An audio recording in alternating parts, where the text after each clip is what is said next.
Does anybody need a snack before we go live? Well, we are live, as a matter of fact.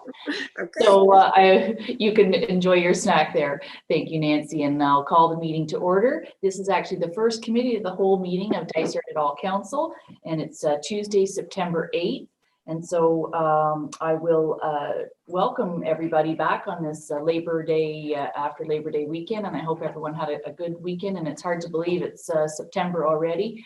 Just want to wish all those kids and teachers and parents and bus drivers a welcome, and as they ease into this back to school and this new way of attending school, whether you're attending in person or still online, we wish you all well. So I will ask the clerk to do a roll call. Councillor Clark. Present. Councillor Donaldson. Present. Deputy Mayor Kennedy. Here. Councillor McKechnie. Present. Councillor Smith. Present. Councillor Wood Roberts. Present. Mayor Roberts. And present. Perfect. Thank you. So we're all here and have good audio and looks like a good video. So that's great today. So the first item on our agenda is to adopt the agenda. So I'll need a mover and a seconder for that, please. And Councillor Clark and Councillor Wood Roberts. Be it resolved that the agenda for the Dysart et al. Committee of the Whole meeting held on September 8, 2020 be approved as presented. All in favor? And that is carried. Is there any disclosure of pecuniary interest? Seeing none, we'll move on. We're going to start today with finance in that order, just so that for Barbara, who has some other things on today. So Barbara, I'll let you take away your revenue and expenditure report, which has been included in our package. Okay, thank you and good morning. The revenue and expenditure report as of August 31st has been presented, and there are just a few notable items. You'll notice that there's been some expenditures in the the transportation, namely construction projects. As we complete those, we've actually taken on the expense of roughly about $500,000 in August, and that is in accordance with the budget. We also took delivery of the tandem truck that we had budgeted for, so you'll notice that under the capital expense, roughly $302,000. And under the medical center, glad to see that the parking gate is up and running now, and we are recognizing revenue for that. That's great. Are there any questions on this report? Seeing none, I'll need a mover and seconder to accept the report. Deputy Kennedy and Councillor McKechnie. Be it resolved that the Committee of the Whole acknowledges receipt of the revenue and expenditure report at August 31st, 2020 with the 2020 forecast analysis. All in favor? And that's carried. Thank you. And then just a check summary. Yeah, so during August, there were total disbursements of $1,416,000. Of that, $1,233,000 were to vendors, the remainder being payroll of $182,644. Okay. If there are questions, likely not. I'll need a mover and seconder to accept the receipt. Councillor Clark, Councillor Smith. Be it resolved that the Committee of the Whole acknowledges receipt of the August 2020 check summary. All in favor? Thank you. And thank you again. This has been a bit of a turnaround. As I said at the beginning of the meeting, this is our first Committee of the Whole meeting. So generally these type of reports would come at the end during our council meeting. So hopefully as we streamline things a little bit better, then we've already received that. So they do not need to come to the August council meeting. This being about as early as we could landing on September 8th and after a long weekend. I just want to thank all the staff for getting their reports in on time. That was a trick, I'm sure. So metered sewage report. Yeah, so we're still trending downward in comparison to previous years, and hopefully, some of our metered users, there will be some revenue there, especially with school back to school this week. But it is trending downwards of about 18% when compared to the previous year. Yes, and we've been aware of that. So any Right. more further questions on that? Seeing none, I'll have a mover and seconder, please. Councillor Wood Roberts, Councillor Smith.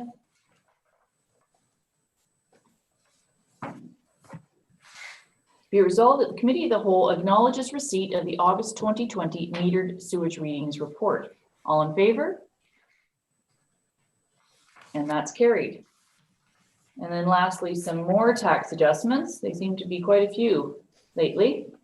Yes, and so here we're looking at total write-offs, municipal portion only of $1,021.38. And you will see there that roughly about $780,000 refers back to some property that was acquired by the county earlier, I believe this year. Okay. Any questions on that? Mover, please. Councillor Smith, Councillor McKechnie.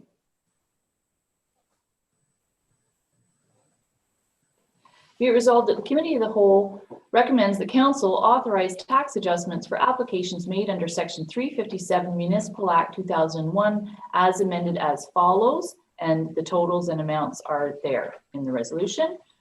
All in favor? And that's carried. Thank you. Well, thank you very much, Barbara. I suppose, no, you're still on the transportation. Yeah. Yes, thank you. Sorry. So, continue. Okay, so the provincial government has initiated the Municipal Transit Enhanced Cleaning Grant, and through that grant, which is administered by the Ministry of Transportation, Dysart is eligible for $2,784, and essentially that would assist with some of the extra cleaning and the barriers that we've had to implement on the current Dymo bus. So there are some conditions in terms of moving forward with the grant. Obviously, the eligible costs there include cleaning, hand sanitizer, safety wear, equipment, and so forth. But notably, in order to execute the grant, we will need to enter into a transfer payment agreement, and we'll need an authorizing bylaw for that. In order to qualify for the money, obviously, we have to report back to the ministry showing that we've had these eligible expenses. So in order for us to move forward, we do need endorsement from council. Great. And that this is just the one grant that is not, there's also other funds coming from the recovery. I'm not sure can't remember right now the name. Yeah, the Safe Recovery Agreement, yes. That's a separate grant. That's a separate grant. This one is that we actually apply for, and so any questions on this? Very appreciative to have the extra money because it is costing extra. So this will help with that. So I'll need a mover and seconder. Deputy Kennedy, Councillor Smith.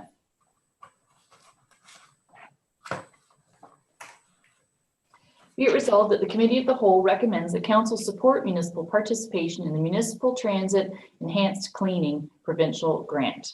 All in favor? And that is carried. And that is everything from you today, Barbara, I believe. Yes. Okay, well, great, and thank you so much. Okay. And then we'll move into planning. So we'll just give a minute while we bring forward that stuff, those staff.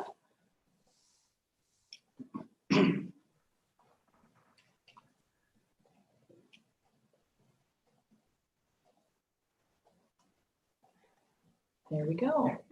Okay, so good morning, Jeff. Good morning, Chris. Nice to see you. Good morning. Good morning. Don't forget to unmute.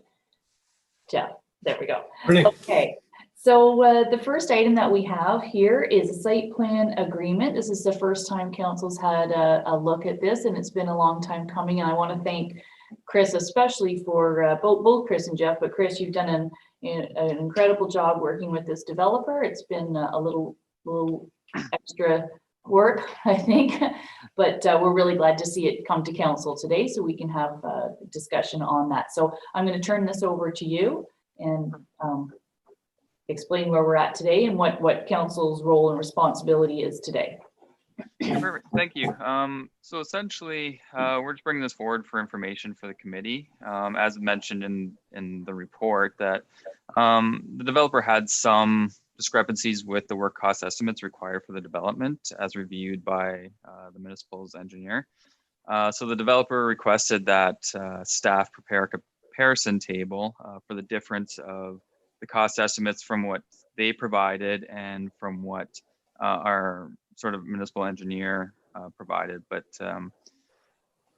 then staff went further and did that comparison. And at the end of the day, there was a discrepancy between the amounts. So really just bringing that forward for the committee's information, as staff will be bringing a report forward later this month to council to seek direction for the work cost estimate amounts and to ensure that council is satisfied with the proposed site plans and elevations, because we do have the downtown guidelines for aesthetics and stuff like that. So those are things that the committee can look at, either just take it as information at this point, or if they have some direction for staff to bring forward to the council meeting. And really at this time, there is no delegation for the committee of the whole. So the developer will be coming later this month and we'll be discussing any concerns that council may have at that time. And have that discussion at that time.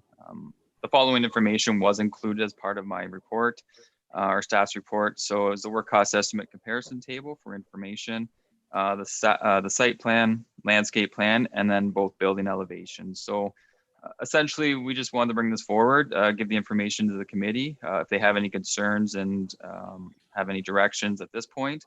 Or if not, just have that information. So when we bring this forward to council at the end of the month, they're already aware of all the information in there. So if you have any questions, that I can answer at least for you. If not, some of these questions may have to be deferred until the meeting at the end of the month. Okay, well, I think this is a great opportunity to ask some questions. And for some councillors, it's the first time they've seen a sort of more detailed commercial site plan for this term of council. So I'll open it up to the floor. I have a couple questions, but let's see what there's questions from councillors when they see this. Okay, Councillor Smith. Thank you.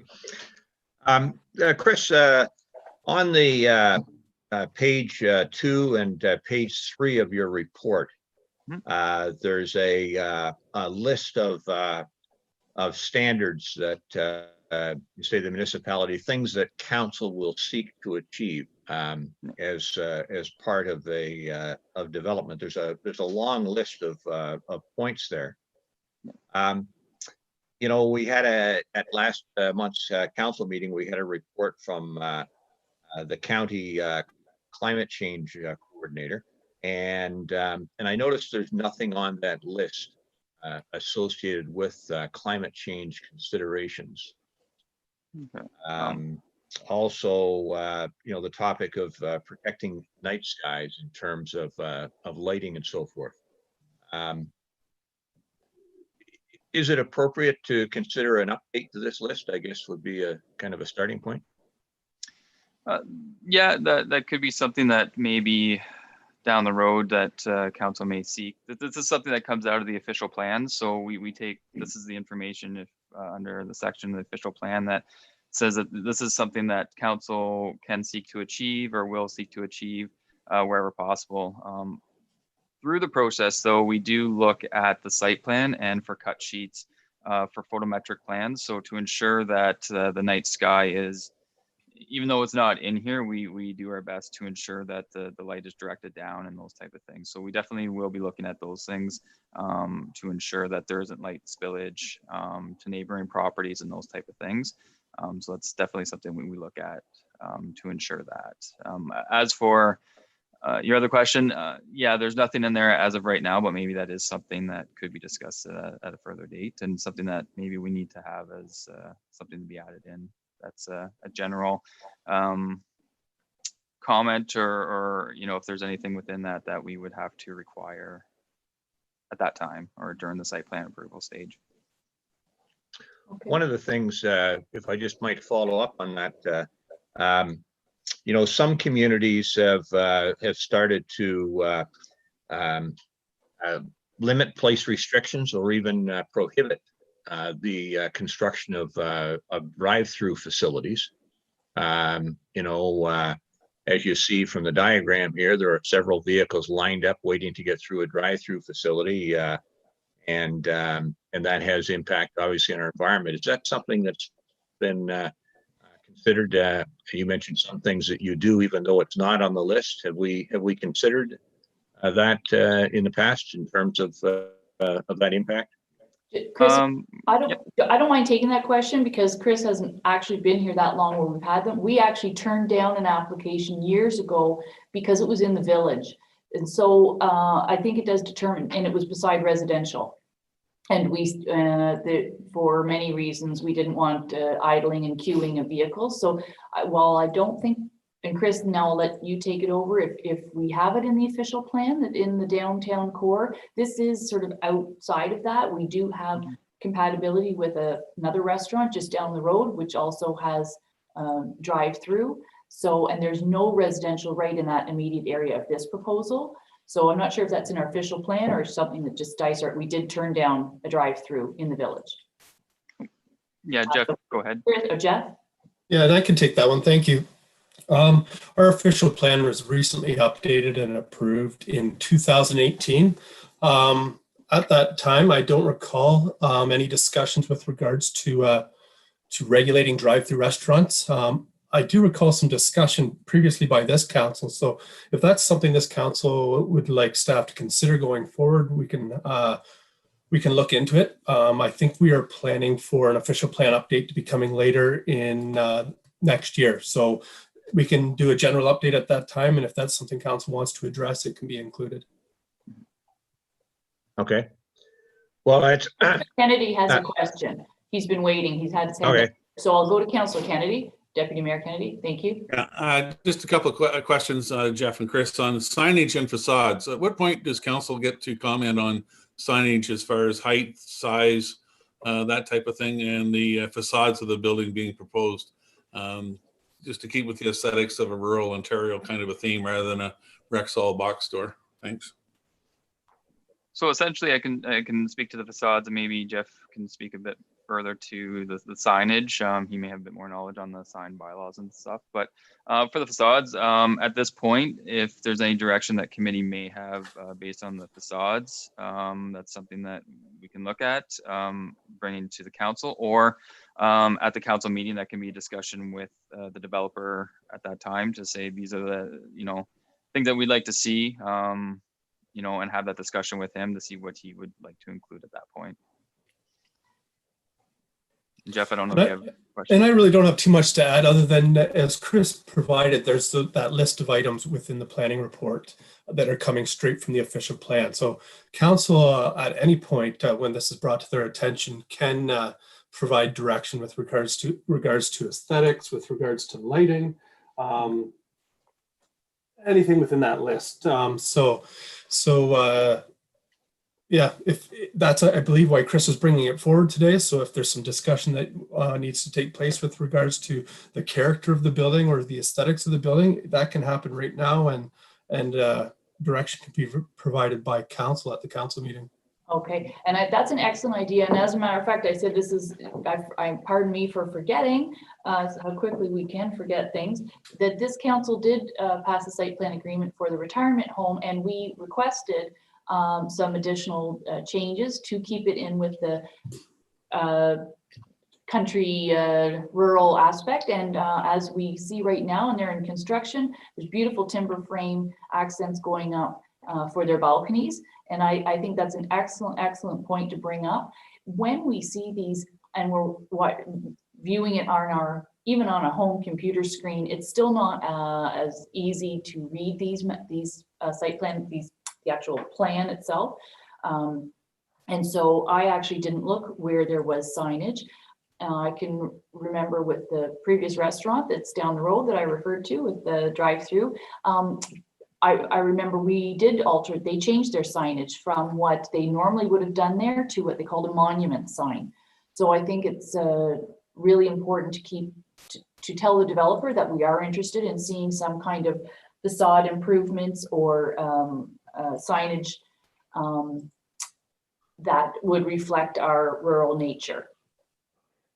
So we can take that direction. Also, I didn't see, and again, like I say, it's hard to blow these things up too big on a screen and shift and move them around, but does it show a sign on the property besides fascia signs? Like, does it an independent freestanding sign? Not, just looking again here to Yeah. see. I see, okay, and Councillor Clark has a question, so I'll just hold that thought. Yeah, through you, Madam Mayor. Chris, has the developer indicated if he's got any, if he has actual commercial tenants lined up at this point, or that would drive some of the, I would imagine, some of the need for the signage and what the fascia would look like? I believe he has retained some tenants. Now, what those tenants exactly are, I'm not 100% sure, but I believe he's retained or has filled the buildings, and that may be a better question at the council meeting once. Yeah, like a pro bass would look entirely different than you know, a building company. Not a pro bass. Yeah. I think that's 100,000 square feet, not 10. Yeah. Scale, yeah. Exactly. An amateur bass or something. It's a really good discussion. It's important. Another thing that we did request to a previous building was the gooseneck lighting. Even though their letters are lit, they did some nice gooseneck lighting on that. Again, keeping in with a sort of rural theme. I had a question regarding ERUs. I don't see any increase, and I know it was a commercial development before, so they clearly would have had something there. Is there in the restaurant portion any inside seating, or is it strictly drive-through? And did that increase? Because if there's indoor seating and seating, wouldn't that increase an ERU? Yeah, so I believe there will be indoor seating as a drive-through restaurant. Again, I don't know exactly what the tenant is, but there likely will be some indoor seating from my understanding. The ERUs, Jeff, maybe correct me if I'm wrong, but I think that's through building, and that would be in the site plan agreement at the end of the day. Correct. And we don't have a draft agreement before you today, but the ERU calculations will be included in the draft agreement or in the final agreement as well. And we can perhaps bring those calculations forward at the end of the month for you if you like. I think so, because I don't want that to, get missed, because or be a surprise to the developer. It's, part of hooking into the sewer system, which they are already on. But if they're adding usage, we need to make sure that that's addressed at this time properly. Deputy Kennedy. Yeah, just one other question, just when looking at the plan when I expanded it. At what point does the developer go before the county the accessibility committee as far as reviewing all the accessible parking spots and access to the various buildings that are on this property? My understanding is, I don't know, it's because it's not a public building. All that the accessibility committees has been looking at so far, I believe, is where we've done an expansion on this office at Dysart or other municipal buildings or even municipal parks. But I'm not sure, is it a requirement for the accessibility committee at the county to? Yeah, we did a couple of new apartments in Minden, and so just wondering if this is, and that's actually a good question, does it even need to go there, I guess?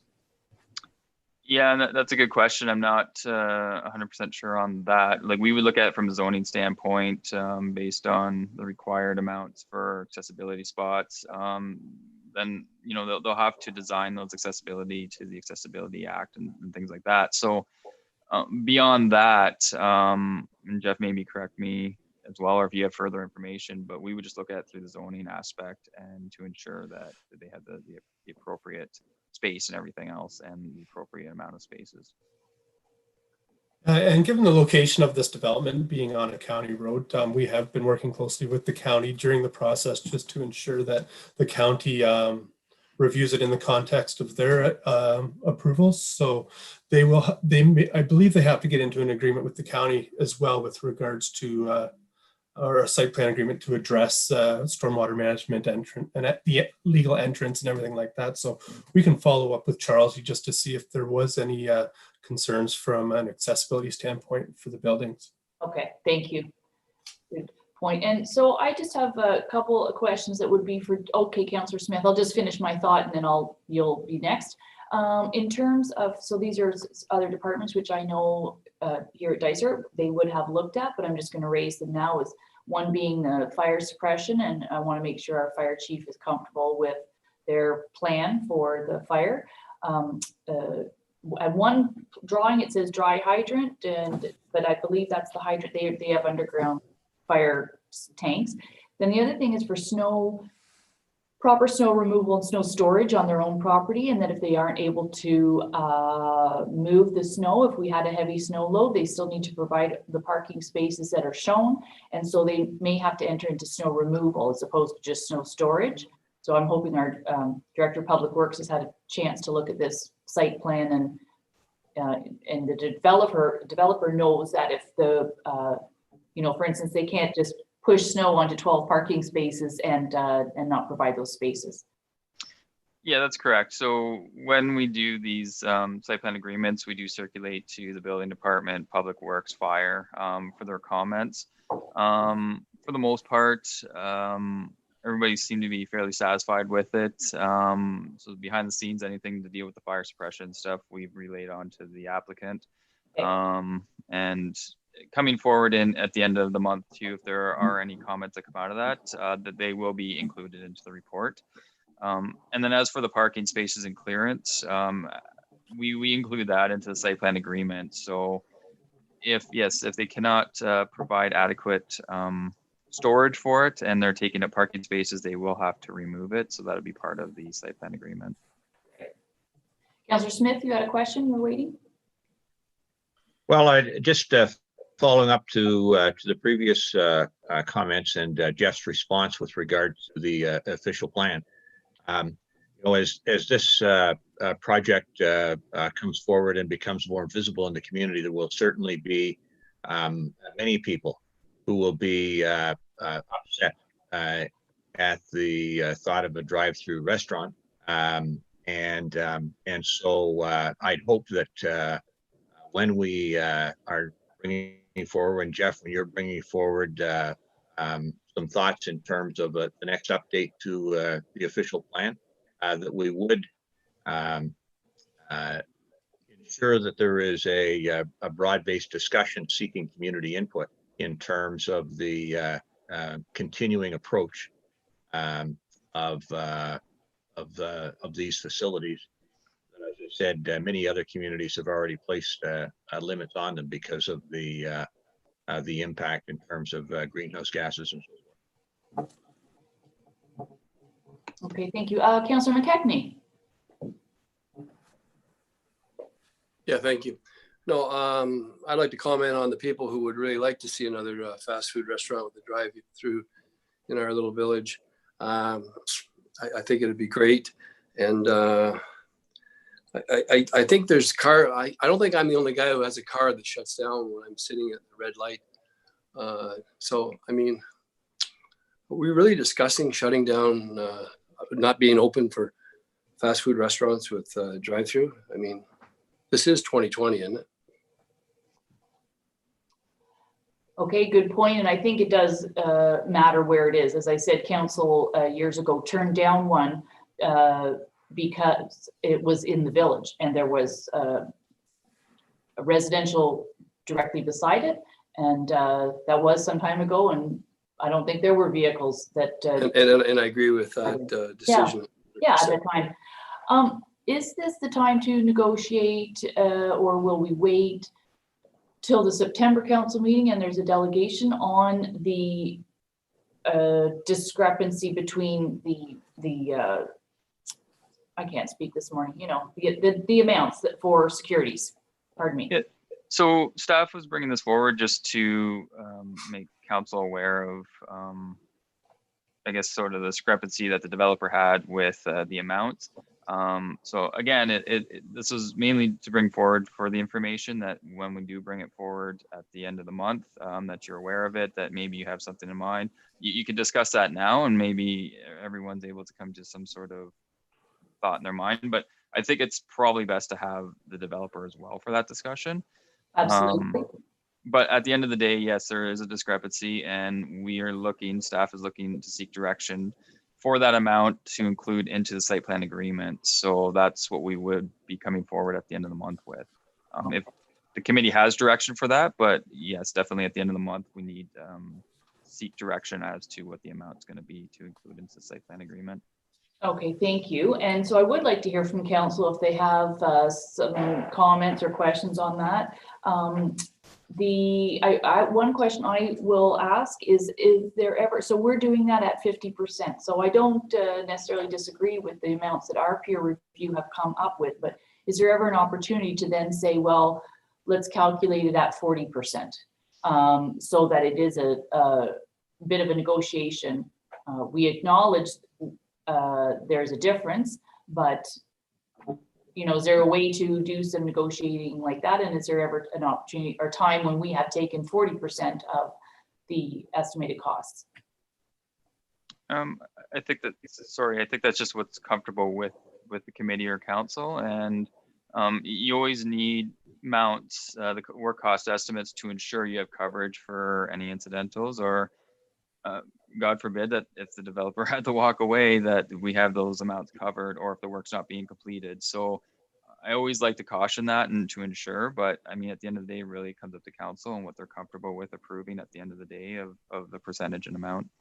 Okay, thank you. So that's where, you know, council can get, that's where we do have some, we take staff recommendations, and we take, you know, definitely everybody's done their homework, and so is the developer, and yet we know that development on that property will be good for our community. A fairly large store going in, as well as another gas bar, and you know, 3 things on the one property. So we have to weigh that out and see if we want to negotiate. I believe I did see Councillor Clark. Was that correct? Yes. Go ahead. Yeah. It's just, I think we got to defer to staff on this. We have to be consistent with how we've approached or dealt with other developers. You know, there's a precedent that's established, and you know, we've got to be we've got to be professional in how we address this. We can't just throw them there. So it's good that the staff can provide us some kind of comparative figures, so that we're dealing with apples to apples. Thank you. Okay. Any other councillors want to weigh in at this time on the difference between the 153,000 and the 201,000? You want to wait and not have the discussion now and wait till the developer, Councillor Wood Roberts, and then Councillor Kennedy and Councillor Smith?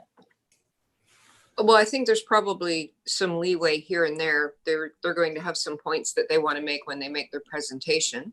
So I think as far as the difference in the amounts, that's something that they're disagreeing with our peer review. So that is what it is. We can't change their opinion on that.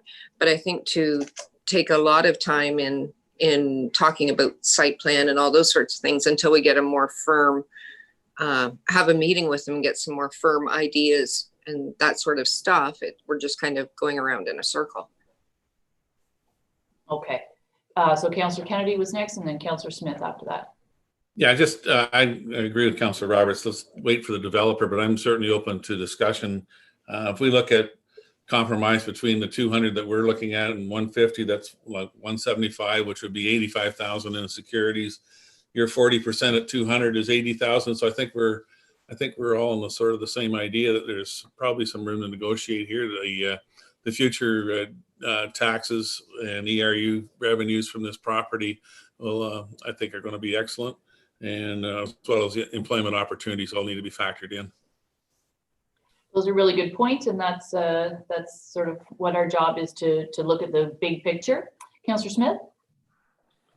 Same as Deputy Mayor Kennedy. I think there's a lot of benefit here, and we need to have the developer at the table. So when they come forward and present their view, they will now have heard staff position. They'll have a response to that, and for us to discuss it without them being here to provide their perspective in response to our questions.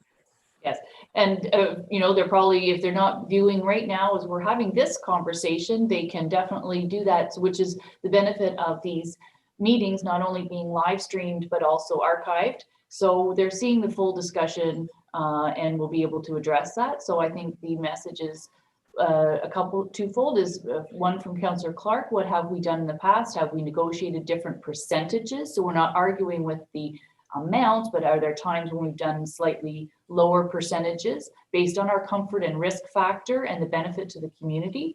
And also to have the developer address lots of the other things that we talked about: signage, facade, etc. Yeah, so I think we sort of covered everything, and we'll have the developer be a delegation at our September meeting. I look forward to that. I think it's going to be a great development in that area. It'll be a great addition to our community. So Yeah, and just yep. Sorry, just to add to that. Yeah, so pretty much we're almost on the home stretch. It's just fine tuning a couple of those things. So, and then once that's established, the Hydro-G report is just being peer reviewed. Once that's complete and all the other things are sort of established through council, then we're able to send to the solicitor to register the site plan agreement at that point with the information and applicable plans. Excellent. So just for clarification, if the developer comes as a delegation to our September meeting and we're able to come to an agreement and give direction for that site plan agreement to be signed. So our meeting is September 22nd, I believe. So can that get signed then after that council meeting? It doesn't need to come back, does it? It may need to come back due to the fact that we haven't received the peer review yet for the Hydro-G, which is kind of an important piece. Absolutely. And then we need to include those cost estimates and the plan. So the solicitor will have to include all those into it in order for us to sign. Okay. But yeah, so other than that, though, it should go fairly quickly after that. We've done all our homework with the solicitor of what the final approval amounts and stuff will be for him to do it. So it's just really dependent on his timing and how busy he is to register that and get it ready. Okay, well, and we have in the past with another development done a special meeting if everything was, very, very close and it missed a council scheduled meeting. But as well, we're meeting as committee of the whole and can, so now we're meeting as a group twice a month. So we'll do what we can, but there's, like you say, we have to have those reports back or we can't do anything. So I look forward to that delegation and from the developer on our next meeting. So I do have a resolution though, just to receive for the information to receive this report. And I'll need a mover and seconder for that. Councillor Smith and Councillor McKechnie. And again, thanks, Chris, for all your work. We're almost there. Be it resolved that the report for the lands legally known as Concession 8, Part Lot 12, in the geographic township of Dysart, municipality of Dysart et al., be received by the committee of the whole for information. All in favor? And that's carried. Okay, so next planning item is the Blue Heron Boat Launch Area Association. Right, sorry, I have the wrong one in front of me. So at the council meeting on July 28th, 2020, council reviewed and approved a draft license of occupation agreement for the Blue Heron Boat Launch Area Association. The Blue Heron Boat Launch Area Association has now reviewed the agreement and agreed to its contents. So staff are bringing forward a bylaw to authorize the execution of this agreement. I recommend that the Committee of the Whole pass the following resolution, and I'm happy to answer any questions that the council may have. Any questions, Councillor Clark? Through you, Mayor, this is a good short-term solution. It's a 5-year term, but looking at this, it is specific to the interests of a number of people on Redstone who have water access only. So it's kind of off the radar in terms of other types of services that the township deals with.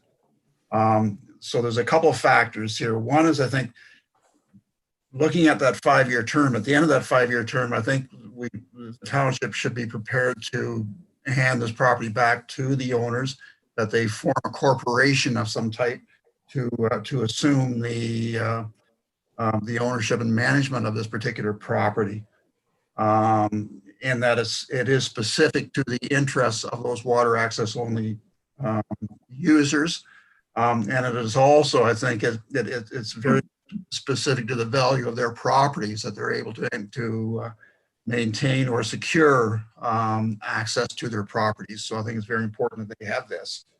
Now, the reason I think it's a good short-term solution is to put together a corporation to do this kind, or to take this kind of responsibility. It's going to mean, developing a consensus on articles of incorporation, developing a board, that kind of thing. And with the legal aspects and the corporate aspects, it's going to take at least a year to be able to do some of this.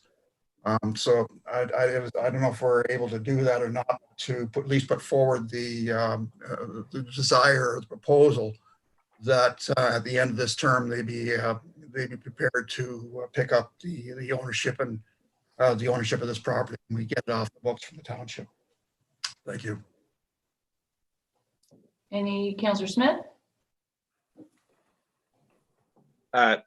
Yes, Mayor Roberts, I'm glad to hear that perspective from Councillor Clark. I'd expressed a concern at our council meeting about this.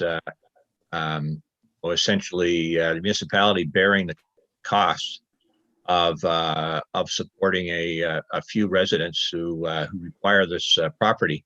Even the process we've just been through to enter into a lease for 5 years at $2 per year.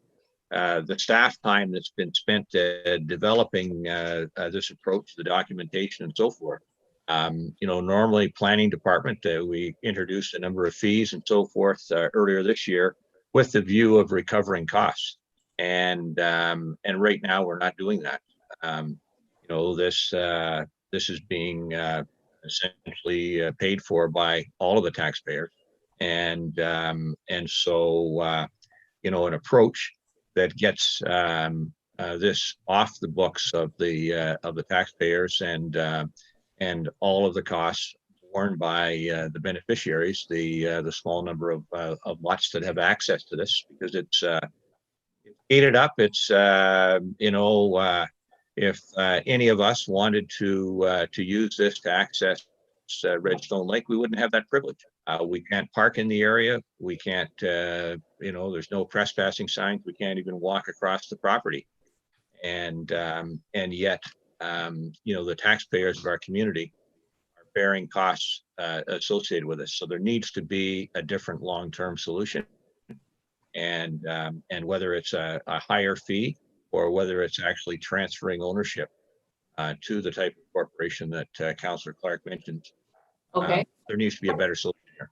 Okay, point taken. And I think this situation is fairly unique, and it comes from the development of that area, and something that, council many years ago did, and how we ended up with the property in our name. So if we pass this resolution today, which we will, and then is there a way, Jeff, for you to relay that back, that we would, now none of us may be sitting at the table 5 years from now, but that just so that these people are aware that that may be a direction council may be going in. They should at least investigate that, because we can't really bind them to that because none of us could be here. So. Yeah, certainly staff can include that in the communications with the Excellent. association. Yeah. When we send them the agreement, we can, so that they can begin their exploration of possibly taking over that land.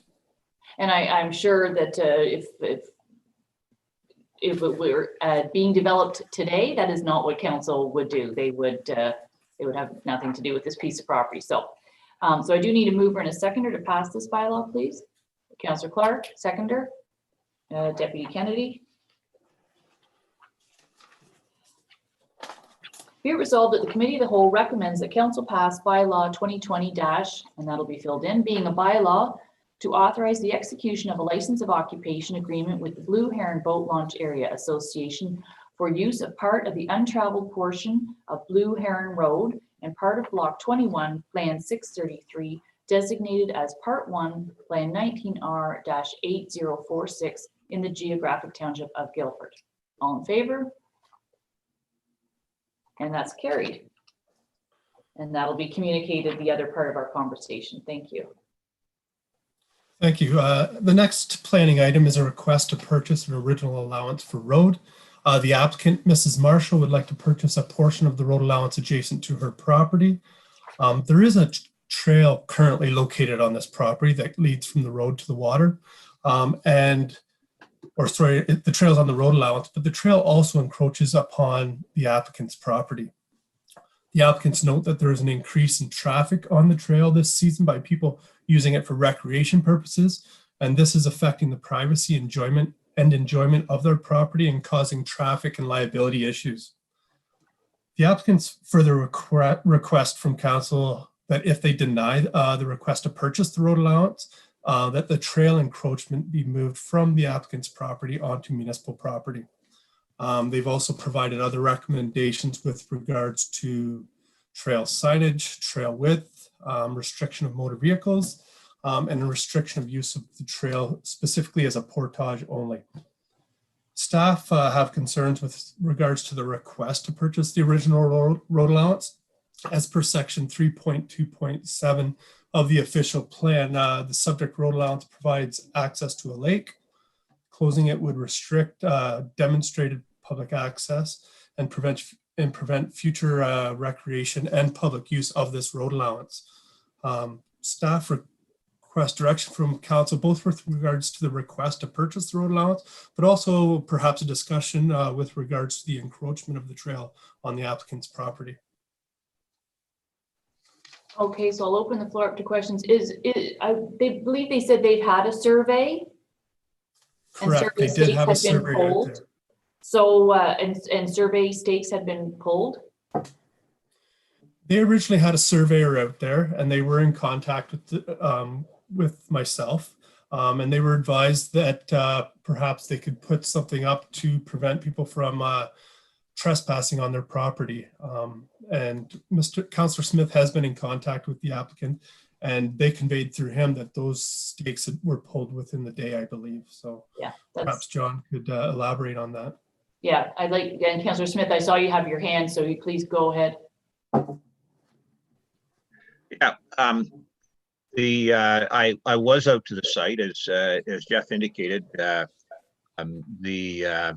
The property owners actually had a survey completed because they're as part of a process to get a building permit for an addition onto their cottage, and so they discovered, as a result of that survey being completed, that this public trail is crossing our property, and as they note in their letter, they've been more trouble this year, I guess, because they've both spent more time up here, and secondly, there's been a lot more traffic than they've seen in the past with people using the trail, not just using it as a portage trail. In fact, as Mrs.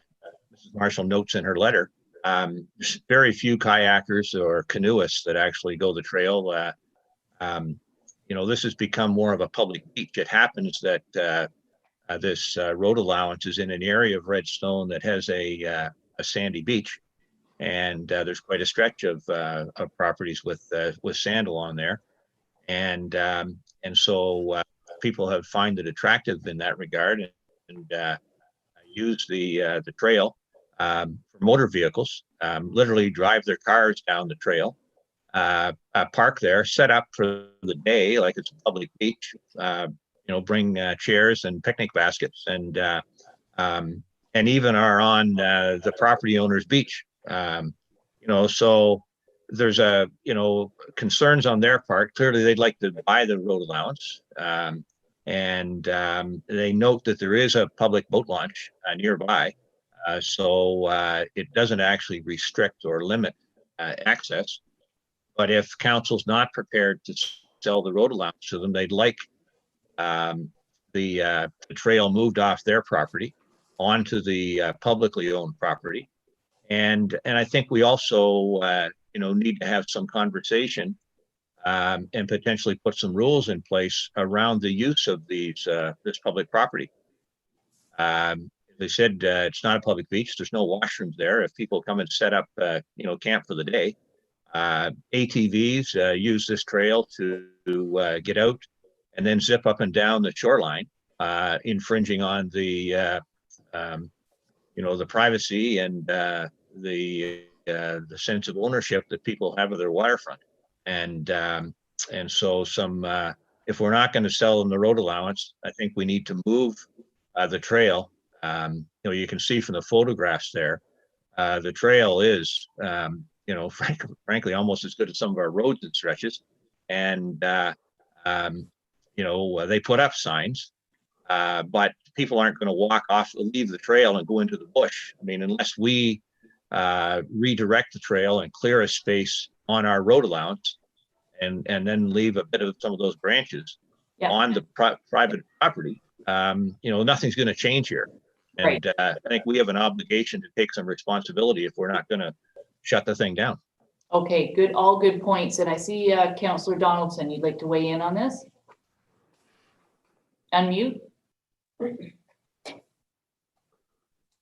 I don't know the area at all and I've never been there, but my question would be, why is it on the private property? Is there something on the road allowance that is allowing a vehicle wide to go around the road allowance and onto the private property? What's there? What's restricting it going straight? From the looks of it, and John, you've probably been on site, and I have been up, not lately, but to that area. Likely it's just, as trails get used and used more often, that's the path of the least resistance. There does not appear to be any big, large boulders, large trees, a cliff. It's just, that's where it was put and it's not in the right spot. I couldn't agree more that it needs to be in the right spot. I don't think we should sell it to them, but we have an obligation. I feel for them. Where people are abusing what it is, which is just access. It is not to spend the day at the beach or to drive any motor vehicle equipment.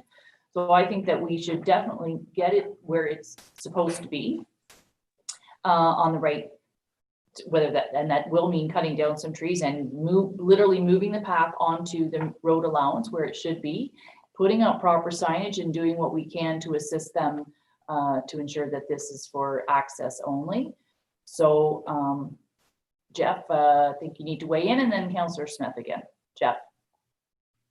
Yeah, the first thing I wanted to point out is that this trail was not created by the municipality, nor is it maintained by the municipality. The question came up as to why it encroaches on the neighboring property, and I think you were correct, Mayor. It was probably the path of least resistance being used over time. I do want to note for council that road allowances are for public use. They are for access to lakes, they are to be used for recreation, and they are to be preserved for these uses. And lastly, I know the trail is located on the neighboring property, and perhaps that's something the municipality may want to look into addressing. However, I just should point out that I don't think the municipality should be responsible for the trespassing of members of the public onto neighboring private properties. This is just a public public property and how users use it, I think they have to be responsible for their own actions. Yeah, but we do have a responsibility to make sure that the trail is on the road allowance, and we can have Correct. some signage for what it is and help them out in that regard. You know, whether it means how we fence that or mark it or delineate where it should be. And then they all, you know, can, and removing land surveyor stakes is against the law. So you're not allowed to do that. So, you know, if they can get their surveyor to, like, I'd like to work with them to get the trail and get this sorted out, signage and the trail moved. Councillor Clark? Yes, through you, Madam Mayor. It's important that we do maintain these right-of-ways to the lake, but on the other hand, we've also got a responsibility to ensure that we're not encroaching. And the other thing is also to facilitate people using vehicles down there. That should not be happening. So somehow the township needs to step up and provide some kind of a barrier or something to preclude people using motorized vehicles to get down there, and some description as to the fact that it is just for water access. It's not for a public beach. So, you know, it just to define or properly describe what the use of that the property should be. Well, and I think Jeff will need clarification because we've said a few things here. First of all, it isn't up to us to maintain it. We have hundreds of road allowances that go to lakes, and they are on cliffs and with major big trees and rocks, and we don't maintain all of them. This has become a well-used path in the area. Because it's so easy to get to the lake, because you get to a really nice sandy beach, it's, you know, pretty flat. So I think what's happened over time, in this case only, we need to move it onto our property. We don't necessarily need to continue to maintain it. But if you want to walk down it and put a chair in that 66-foot strip, I think you can. So we have to be careful and make sure that even council is clear of what does that access mean. So if you want to walk down and have a swim, yeah, you can, but you can't go past what is the road allowance. You can't go trespass onto other people's property. Deputy Kennedy? Yeah, and that it appears to me that's the only public access to the Pila Lake or Pila River, whatever you want to call it. I also suspect that many of the landowners on Pila have used that historically with their snowmobiles to access Redstone. There is no other way other than down the road to get to Redstone, other than the access through that. And I just suspect over time that that's exactly what's happened. I would fully support moving the trail back onto a road right away, and appropriate signage that would prohibit vehicles from being, and barrier prevent vehicles from driving down it, would still allow snowmobiles perhaps in the wintertime to continue their historical use of that. But I think we need to help those landowners out in any way we can while maintaining that open right away. Great. Tamara, would our own park staff be able to work with that to be able to do the physical work? I think they'd have to go up on site and have a look. Oh, yes. Okay. All right, Councillor Smith? Yeah, thank you. Yeah, if you look at the third photograph, I actually took these pictures when I was out there, and that third photograph shows a relatively open area that the trail could be easily diverted. You know, it's the way it winds right now. It winds on to the right, if you like, onto the marshal's property. If it used the open area, a relatively open area, you know, there's no big trees there. That buffer of larger trees would be beside the trail right now, would be left there as a buffer between the private owners and our you know, ongoing trail. Those are trees that you know, the small bushes, if you like, that are there could be pretty easily moved, and you know, and the liability risks that the private landowner is concerned about would be eliminated. You could even take that brush that's you'd clean out of there and dump it on the existing trail that's on the private landowner's property. And people would then be using the trail as it should be on our publicly owned road allowance as opposed to on the privately owned land. And I think if we could have some sort of signage, as Deputy Mayor Kennedy notes, that says, okay, you can take a snowmobile on this, you can carry your canoe or your kayak, but you can't drive your car or your Jeep or whatever down this and park at the beach for the day. And make it clear to people that this is a trail. It's a trail to, for trail purposes. It's not a public beach. There are no washrooms there. People camping out there for the day, that's not the type of behavior that, should be either encouraged or permitted. The marshals have tried to deal with this on their own. They talk to people who show up there. People talk about this being actually noted. There's some map somewhere that publicizes the availability of this. And as we've had this year with visitors to the community that wouldn't normally be here, or people here on a longer term basis, there's just behaviors that are occurring that were any of us living next door to this, we'd say this shouldn't be happening. This is disturbing, and we need to find a way to help these folks out if we're not prepared. I mean, they're willing to step up and buy it. They understand it would cost money, but if we're not prepared to do that, then we've got to help them out in any other way that we can. And addressing these issues, getting this off a map, making sure that it's clear it's not a public beach, making sure that it's not open to motor vehicles. That's just a reasonable support for a property owner, somebody who's paying a lot of taxes and only discovered this because they're up more often. Yeah. Okay, and I think there's definitely consensus. We're not selling it, but we have an obligation to move it and to help with some signage. So I think that was unanimous. So I'll need a mover and Jeff. And can I just get some clarification on what those specific details were with regards to signage? Are we looking at saying no ATVs can use that trail? The official plan states that those original road allowances are to be preserved for that use, for recreational trail use. And so I just want some specific direction as to what council wants and doesn't want. I think the signage mainly needs to be, well, first of all, I don't know if there's any vehicle parking on that road or in that area. You're not to park a vehicle to block it, but mainly I would say the signage needs to be appropriate to where the path is, where the opening is. So whether we work with to delineate what is the municipal road allowance and what is the marshal's property. Yeah. So we have to be, we're not limiting access or to any other way that a road allowance can and is able to be used.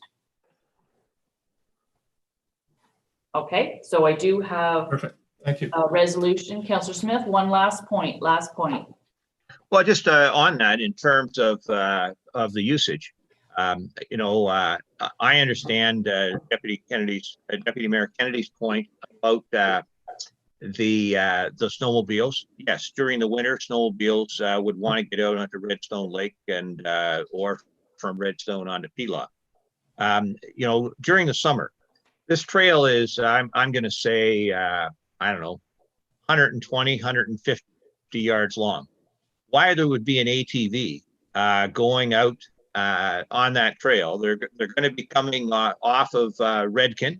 The distance from Redkin to Pelot at that particular spot, frankly, is about 12 feet. So there's no reason to be traveling that trail. And this trail on our road allowance, as I said, it's 120 meters long for the sake of argument. Why would an ATV go down that little road allowance to get to Redstone Lake? It's not an Argo. It's not going to go into the lake and boat or fish. It's going to zip down onto the sand beach and infringe on whether it's the marshals or other property owners who own their waterfront. So there's no reason for an ATV, frankly, to be on this, and certainly no reason for automobiles to be parking on this as they do now. It's So I think, and maybe, Jeff, maybe you need to come back with, proposed signage if you need council approval for it. But, as I said, there is no, in my mind, there's no justification. We're going to have ATVs racing up and down a trail. It's 120 meters long, and it'd be crazy. So if we understand our official plan, and Jeff, I'll let you speak to that, and that's the discussion over, that as long as you are using that trail to access to the lake, once you get down to the water, you cannot go left, you cannot go right beyond what is the municipal road allowance. So you cannot trespass on the Marshalls or the other property to the other direction, but you can go down there and be on that beach. So that's what I was talking about. Signage is making sure that we know where the 66-foot section is and moving the trail off of their property. And what you referred to earlier is going up and down the beach. So we are not just, this is only one road allowance to water. We have them all over the place. And we have to be very careful not to treat one differently than the other. I agree that people should not be thinking they're on the road allowance and walking on private property. So we will correct that for sure.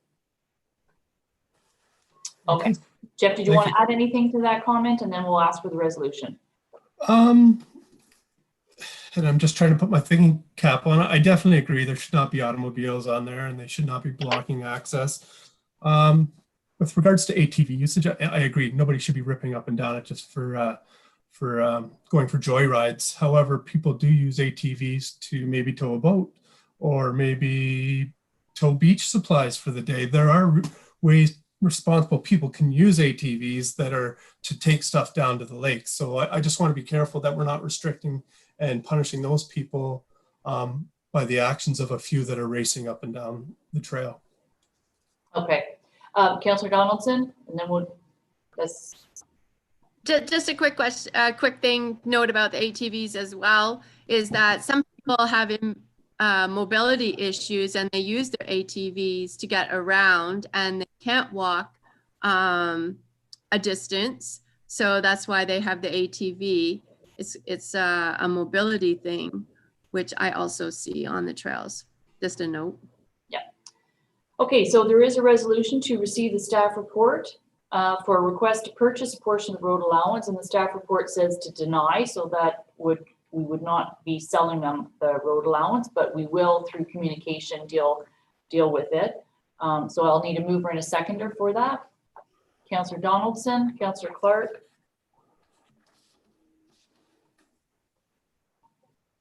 Be it resolved that the Committee of the Whole acknowledge receipt of the staff report for a request to purchase a portion of the original allowance, for road between lots 25 and 26, concession 13 in the geographic township of Guildford. All in favor? That is carried. And where are we? Oh yes, oh gosh, well, one more kettle of worms or fish or can of worms, kettle of fish, excuse me. Go ahead, Jeff. So the last item, at the council meeting on August 25th, council reviewed a request for a license of occupation application to put 4 docks on an original road allowance leading to water. Council deferred their decision at that meeting and had requested information from staff outlining the number of docks located on municipally owned road allowances. So as per council's direction, staff went and did a bit of research. Danielle did great. She went and used the imagery to determine what was on our, not only the road allowances leading to water, but also road allowances adjacent to roads and municipally owned waterfront properties. So all in all, there's about, looking at that imagery, it appears that there's about 200 docks located on municipal property. It should be noted that that imagery was flown in the spring of 2018, so these numbers might be a bit low. When doing the review, you could see where docks were towed into bays and stuff just for the winter months. So it's unclear as whether those would have been moved back onto municipally owned road allowances or properties. So as per your request, there's the numbers. I request direction from council as to how they want to proceed with these numbers. Yes, as I said, can of worms, kettle of fish, or something. There, you know, do we want to go into that? This came about because we had an issue on, is it Long Lake? From the last meeting, not an issue, but that, you know, and we decided not to approve that, and we have requested all of this. This is a very large project and somewhere where I think that we would need some legal advice. I'd like to see what other municipalities have done. I've spoken with a couple of the local mayors in our county, and I know that their municipal staff did some work on this a while ago and decided not to pursue it at the time. So I'd encourage staff to talk to some planning staff to talk to some of the other planning staff at that. But I think and it's not an excuse to say about COVID, but work is very hard right now, and we have a lot on our plate, and we have to decide, is this council's priority when there's a lot of other issues going on? I would suggest that was it 5 docks from Long Lake, that we perhaps enter into a 1-year license of occupation, and so that gives us at least something with those particular people, and then we deal with this as perhaps a project as we go forward if we want to pursue this, you know, in the future. So let's hear Councillor Deputy Mayor Kennedy. Yeah, I think this is one of those be careful what you ask for questions that we asked. This is a big kettle of fish to try and do anything with, as you pointed out. I would think that the Long Lake 1-year or 2-year license of occupation be considered as long as they bring the docks into compliance with our current dock bylaws. That is the side setbacks from the lot lines, that type of thing. And we seek legal advice. I mean, these are 200 plus properties that we're talking about now with this. So this is a lot bigger than just the Long Lake issue, but and we need, as you say, talk to some other communities and see what they're doing. Councillor Clark? Yeah, this also ties into our official plan where you see these docks in many cases are lakes that are over capacity. For us allowing docks and additional boat traffic, we're going 180 degrees against what we're trying to do as a community. It's also what we're seeing with these docks, it's taken away the natural shoreline. Again, that's reducing the ability to maintain the quality of the lakes, which is a huge issue. And then the other thing is they become very kind of ownership type of situations where people walk down and access the lakes due to the fact that people have built some people have built these things up for exclusive use. So we've got a number of issues that need to be addressed as to how these are looked at. And I think we've got to be a little careful to just give a general 1-year extension to these things. I think they all have to be looked at in terms of their own merits based on the lake and what the other issues are. So all I was saying, Councillor Clark, was that because this came about from the request for those 5 that are there, so we are not changing the lake capacity at all, because those docks have been there, and some of them probably from 1970-ish. We don't know the history of all of those. So we're not changing anything in a way. It's like whatever grandfathering, and I'm not proposing that we go very far out into the future, 1, or as Deputy Mayor Kennedy said, at most maybe 2-year. And that before we enter into these other 200 and plus situations, that we get some legal advice and look at what neighboring townships, et cetera, have done. So, but I don't want to forget that we had a request and those docks are on municipal property right now. So I think without having the license of occupation, we're at a liability. So I would like to see if there's anyone else that we want to see if we can't just, we'll deal with those, but on a short-term basis while we decide how we're going to deal with the bigger issue. So is there sort of consensus to do that? Is there anyone objecting to do that or commenting? Councillor Smith? Well, what would be the fee that we would be charging to these property owners on if we give them a license for a year or 2? Jeff? The staff doesn't have that request before you today, so perhaps we can hold off on discussion on a specific application. But just to answer generally, over the last couple of years, we've permitted a license of occupation at our Sandy Cove boat launch for water access only properties, and we charged $500 per boat slip on that one. And I think a couple of years previous to that, council agreed to a license of occupation for 3 members of the public on a stretch of road allowance adjacent to a road. And I think it was $500 in total there. So it is an amount that's set by council. And I guess staff look for council direction on that, but that seems to be the going rate right now. So to me, you know, as Councillor Clark has pointed out, there's significant environmental concerns here. You know, as the report last month indicated, this lake is over capacity in terms of residents and docks. And so we're taking a bad situation and making it worse by permitting more of these.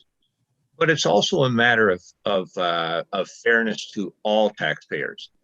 You know, our community is made up largely of waterfront properties, people who paid a premium to be on a lake and have the privilege of having a dock and a boat, and they pay a lot of taxes to us every year for that privilege. And for us to allow others who don't have that investment that they've made, don't incur that expense in terms of paying us those premium waterfront property taxes, to allow others to have the same privilege for a small fraction of the cost. So, you know, in some cases, a one-time payment of $500. That's just not fair to taxpayers. And so maybe we don't have an answer for this, you know, this month.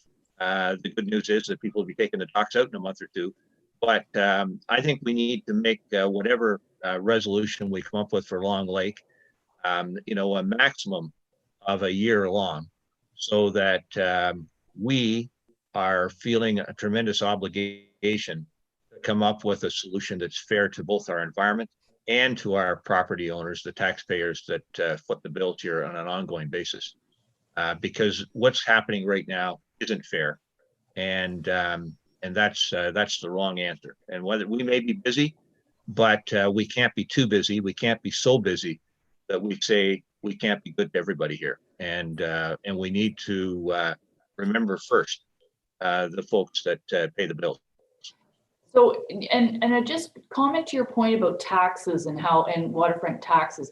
I'm sure if those people had their properties assessed and one of those properties came up for sale and the realtor would advertise it as non-waterfront but with a dock, that would reflect in the price, and that's how people get taxed. I'm sure they get taxed in based on what their property is valued at. So I do not live on the water, but my property has, because I pay into a membership, I have access and I have a dock in the water. That adds value to my property, and so if I go to sell, that's how it's done. So whether they're not paying waterfront taxes per se, but there's no such thing as waterfront taxes. There are taxes, just taxes. It's not waterfront taxes and separate taxes. There's property value taxes, and a cottage which has water access as opposed to a cabin or something off without water access would be they pay the taxes according to what the property would sell for. So that's how that works. We don't have a separate tax. Well, just a second now. You know, your properties, and Jeff, you know, people who have a waterfront property on Kinesis, it's categorized as a waterfront property. Is that correct? That's zoning. I can speak to the planning side, which is zoning. I defer any questions regarding to tax assessment to the tax department. Well, I happen to own multiple properties here at Kinesis. And one of them is a waterfront property, and it's referred to as such on my tax bill. The others are backlots, and although I guess I could sell my waterfront property and I could build a place on an equivalent home on a backlot, it's going to have a lot lower assessed value because It's not a waterfront property. That's the way Impact treats it. And I could say I'm going to put a dock up on the road allowance that just happens to be up the road here, and I'll save a fortune in property taxes. And that's the problem with this not being fair. If we, my neighbors will say, "Oh, Smith's still got a dock on Kinesis. Got his boat there. Not much has changed. I'll just be walking across the road to get to my dock as opposed to having it right here." And that's the unfairness of this approach. These folks that aren't on Long Lake, they may advertise it when they're selling it, but Impact doesn't know that. Impact looks at it and says that's a back lot. That's worth a lot less than a waterfront lot. And Impact compares those properties to other backlots in our community, even to backlots that haven't installed a dock on public property. Councillor Donaldson, did you want to comment? No, you're mute. Okay, no. Anyone else want to comment on that? So we have two separate issues. We have the issue that we have not resolved, so maybe we can, Jeff, you bring back the Long Lake with some examples of where we have charged for license of occupation, and maybe give council the opportunity for a 1 year or 2 year license. And we can debate that at our council meeting. And then in terms of this report that we're dealing with today, the resolution reads that we will receive the report, and there was some discussion and whether to find out with getting some legal opinion when you have time. This will not come back in 2 weeks.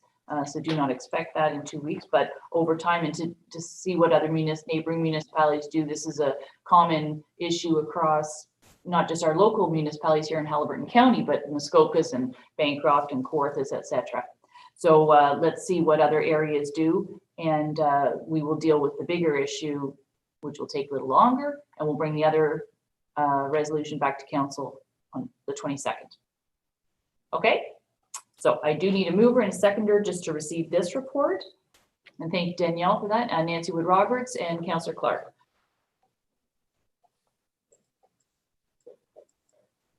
Be it resolved that the Committee of the Whole acknowledge receipt of the report regarding docks located on municipally owned land and road allowances. All in favor? Thank you. And where are we at in our agenda now? I believe we'll head into Public Works. I think it's 20 after 10 because this is our new Committee of the Whole. We'll have Public Works, Parks, Building and Bylaw, and then that's it. So I'm going to propose a 15-minute break. We can all top up our coffees or grab a snack, as Councillor Wood Roberts said. Want a snack? Yes, now I do. So we will reconvene.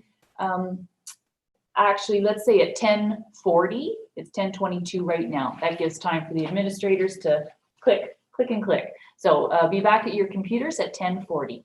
Thank you.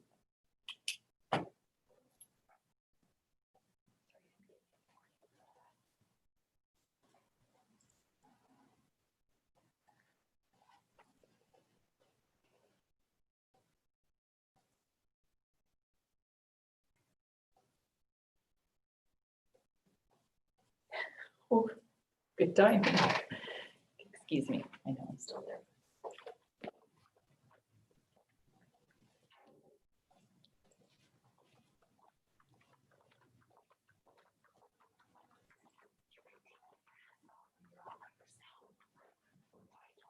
You're good. You're good. So you can. Were you?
Okay, so we are back in session after a short break, and we're going to move right into Public Works. And I see Rob and I see John Watson have joined us, so that's fantastic. And Rob, I'll let you take it away with the traffic survey results of the traffic count. Sure. Thank you, Madam Mayor. So as you can see, as part of the budget, we had budgeted some money to do a traffic count classification and speed survey on all of our roads. Obviously, COVID put a damper in that. They shut everything down in the spring. So with that, we approached the vendor to do a summer count only, in the hopes of having some data to work with. My concern at the time, quite honestly, was to have data that was inflated, that wasn't showing the true average traffic on our roads.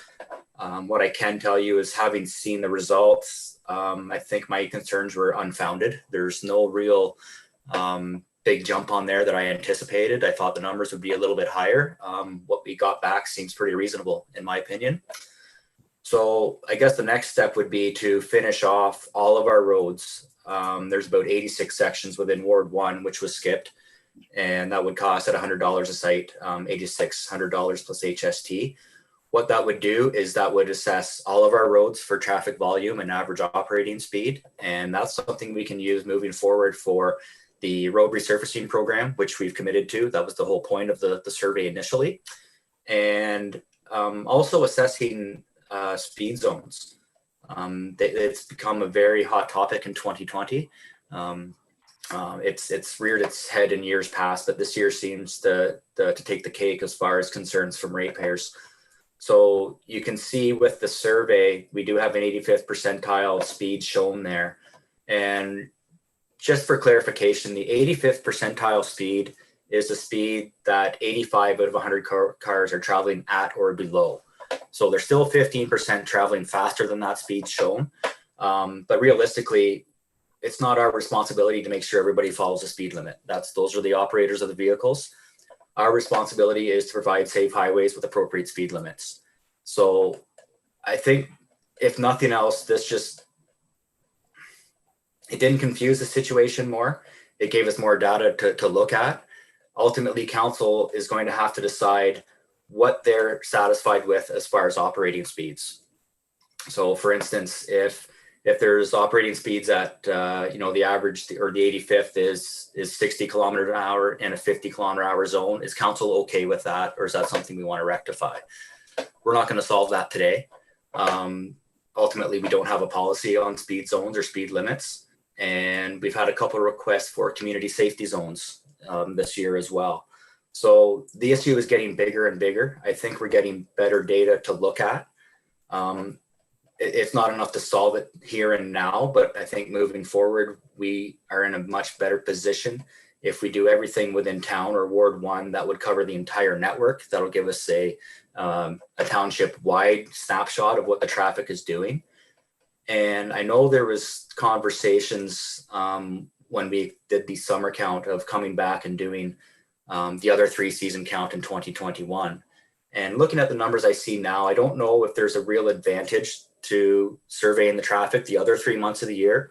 As I said, the numbers here don't scare me. They didn't have an impact really at all as far as the the road classification as it relates to minimum maintenance standards.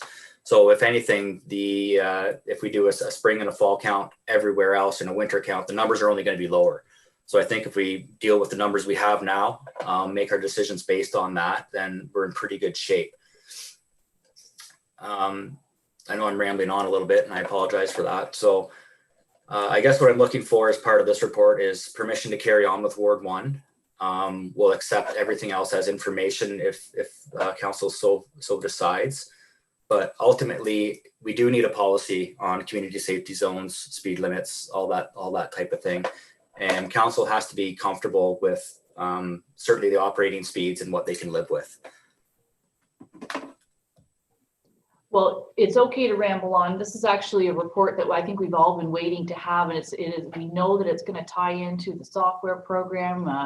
This all just takes time. I think you had said your concerns were that the numbers would be too high. I think some of the councillors' concerns was that the number would be low. We didn't know what, with COVID, we don't have the camps and we didn't have the festivals and events that we normally have up here. And yet, as the summer proved, it was still a very busy year. And so, and more people were at their cottages. So I think this is quite a good, accurate snapshot of our whole road network. I really like that we were able to see this in two formats, one alphabetical order. So we look up the road that we know the name of, and also then in the second order, which is by traffic count number. But the only thing I was wondering, and I don't know, because I actually like this report so much, I don't print a whole lot of stuff, but I said, I'm going to print this. I want this by my computer at home and just for reference all the time. Is there a possibility in this report, and we'll use the very first page and very first thing of where it would also state how long that section is? They probably have that data. So I just wondered if when we've got this report, could we have somewhere in another column that says Amick Trail from Listwood to Amick Trail is 0.7 of a kilometer or something like that. So we know what we're talking about here as well. Because I'm sure that data is there. It just isn't reflected in this report. It is. And quite honestly, I had considered that. The only reason I took it out is I didn't want to overwhelm it with, we're up to 6 columns now. I didn't really want to go to 7. But absolutely, I can fix that and send it out. Yeah, like I said, I'm sure I knew it would be there, but it would just be beneficial to know then when, or maybe it doesn't necessarily particularly matter, but you will have that information, and so that maybe we don't need it, but so that when we start looking at repair, maintenance, reconstruction, we know, it's a big difference between doing 1 kilometer of a surface treated road to 4 kilometers, right? So we just have that in our. So I did see hands, so I think Deputy Mayor Kennedy was first for comment. Yeah, just thanks, Rob, for this. This is definitely a major tool in the toolbox as we move forward.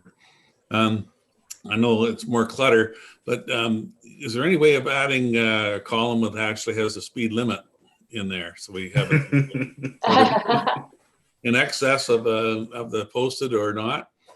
Maybe it's just anyways, just for me, when I was looking through it, one that says 66 kilometers an hour. So is the speed limit there 60, 70, or 80? And just it would just be a help.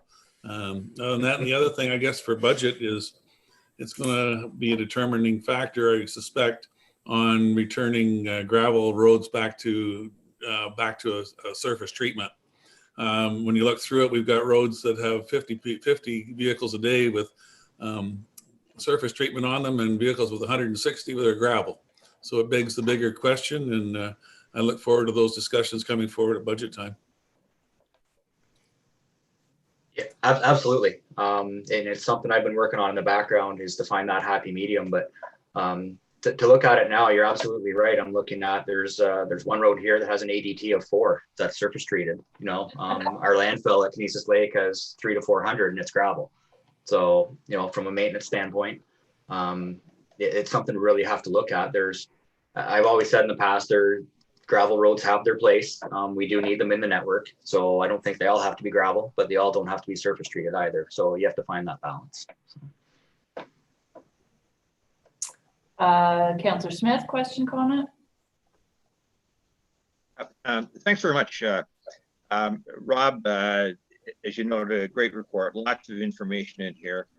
I'm wondering first, just so we all have a common understanding, if you could explain a little bit about the measurement process, and sort of where, for example, on a road, the measuring devices get placed, what days of the week you utilize them, that sort of thing. So I'll have some common background here. Yeah, and very good question. I did speak with the vendor prior to startup and during startup, because I did get some comments initially in the winter when they started their counts of why they put the counter there. You know, it's in the wrong spot. They're not going to get they're not going to get all the traffic there. The goal of the project was not to get the total daily traffic. It was to get the average daily traffic. So when you combine that with speed, you have to have a balance. So the way they put it, that kind of sums it up. If you want to get the total traffic on the road, you put the counter at the stop sign. So everybody's going by it. If you want to get the fastest speed, you pick the middle of the road where presumably it's flattest, straightest, longest, no driveways. There's ways to set up the counter to get total traffic or fastest speed. We were looking for average. So by and large, the ball was in their court. It was up to their technician to drive the section assessment in their best judgment and put the counter where they thought they would get the average traffic, the average operating speed, which turns out to be the 85th percentile. And that's a pretty good segue as to what we had talked about earlier, is maybe buying or renting or leasing, however we want to do it, a counter of our own to hit the hot spots, as we'll say. There's 337 road sections in the municipality. Surely they weren't all in the right spot. There's probably some that could have been tweaked. They did give us coordinates for all the stations, so we can go back and check that and put it against the data and just see if it makes sense. But I think we have enough to go on, because I'm thinking the West Shores, they're very fast, but the further you go into the road, the slower the speeds get, and that makes sense. So I guess what I'm saying is we don't have to keep hiring somebody and doing these traffic counts on a yearly basis or 5 or 10 year. If we had our own to hit the hot spots, by and large, we don't have a lot of growth on our roads. 98% of them are dead end or thereabouts. And most of the lakes are full. So I'm not expecting a whole lot of growth unless, we get into some teardowns with some larger developments. But yeah, I'm glad you brought that up, because I wanted to make sure that everybody understood the scope of the project was for average traffic and average operating speed, the 85th percentile. So. Okay. Just a couple of follow-up questions, comments, if I might. I had some calls when these things were out, and I appreciate that explanation, because I didn't have, a good response. I, in fact, discovered the ones on Boomerang, my road myself, because I walk that road every day. And the only people that drive on Boomerang are either the people that live on Boomerang or Winkler, a little road that runs off us. Winkler has 5 driveways on it. They're all zoned, seasonal waterfront properties. And yet we did a traffic count on Winkler. It's never going to be a high traffic count unless we rezone it and allow somebody to install a drive-through coffee shop or something. Even frankly, the same with Boomerang. But the thing that was interesting about Boomerang is, of the 24 driveways, 10 of them, in other words, 40%, were outside the traffic counters. So that 40% of the traffic on Boomerang never gets counted, because you kept the company you hired installed the devices 5 driveways in from the stop sign at each end of Boomerang. The same thing on Soap Pond, another road that's got 9 driveways. It was well in from the stop sign. So several of the people on Soap Pond, several of the 9 driveways on Soap Pond, were outside the area that would get counted. And it leaves one wondering, does it make sense to even do a count on roads that are that short, that have so little traffic on them? What do we learn? Depending on the day of the week. The Boomerang one was there Monday and Tuesday. It was gone Wednesday afternoon. And that would be the same with Winkler, presumably. I don't know what day Soap Pond was there, but it would probably be again during the week. What do you learn by taking the time and spending the money with an outside provider to count traffic on a road like that? If nothing else, if everything is done, at the same time of year through the week, which this was done Monday. I'm not sure if they did Friday counts. I'd have to check the data. But certainly Monday to Thursday it makes everything relative. So if Boomerang had, I'm trying to find it here now, say 30 cars, and Kinesis Lake had 800, it puts things into perspective, on a scale that Kinesis Lake is that much busier than a Winkler or a Boomerang. But it goes back to a conversation we had, I don't know, last year, I suppose, and I think it was Winkler, and we were talking about surface treating roads. And I threw out Winkler as having, very few driveways, very low traffic. And you rightfully so brought up that regardless, it's still a public highway. So at least this way, we have data on every road section we have, whether it's busy or not. At least we have something to back it up to say, all right, this is why we made the decision, because A, it has an excessive amount of traffic, or B, it has virtually zero traffic and it's a driveway. But it's at least it's data we have now moving forward. Well, Yes. used Okay. Winkler as an example, just to follow up on that. Thanks, Rob. Winkler, I'm going to say is less than 200 meters long. And, so those 5 driveways are relatively close together. The good news is because it's low traffic, whatever you do to that road lasts a long time. So if we were to refresh the surface treatment that the developer put on 20 years ago, we know it'll last a lot longer than the 8 years that you describe as a typical. And those people who live on Winkler, they don't get a discount on their property taxes because the road's in bad shape. Just like the people on Redkin, the stretch of Redkin that we converted from our surface treatment to gravel, they don't get a discount on their property taxes. They pay the same rate of taxes as the people up the road who have a surface treated road. And so I don't think we can rely simply on traffic counts to make our decisions about roads that are going to get done. Last month, we approved the surface treatment of Dignan Road. I supported that. And yet, now that we have the data, we see that stretch of Redkin that we converted from surface to gravel has a higher traffic count than Dignan. We see that the bottom end of Kinesis Lake Road has a higher traffic count than Dignan. We see that Irish Line, another stretch that was just like Kinesis Lake Road, just like Redkin, another stretch that was converted, from a surface treatment to gravel, has a higher traffic count than Dignan. And those people deserve better roads, and I believe we should be spending more money to fix them. The stretch you mentioned, again, it's only probably 300 meters long, dump road off Kinesis Lake Road going into the Kinesis landfill. Huge traffic count there. One of the highest of all of the counts that we've done, and a road that's in terrible shape and should have a surface treatment on it. So there's a lot of information here in respect to the need to improve, many of these roads, and in fact to return some of those roads that were converted from surface treatment to gravel. We need to get them back to a surface treatment. And Don, are you almost done? Your time. Yep. I am done on that topic. Thank you. I'll come back with another topic before this report is done. Thank you. Okay, that's just my point. There are other councillors that are raising their hands. Councillor McKechnie. Yeah, I'd like to say to Rob what a great job he did, and something positive instead of we just listened to everything's so negative.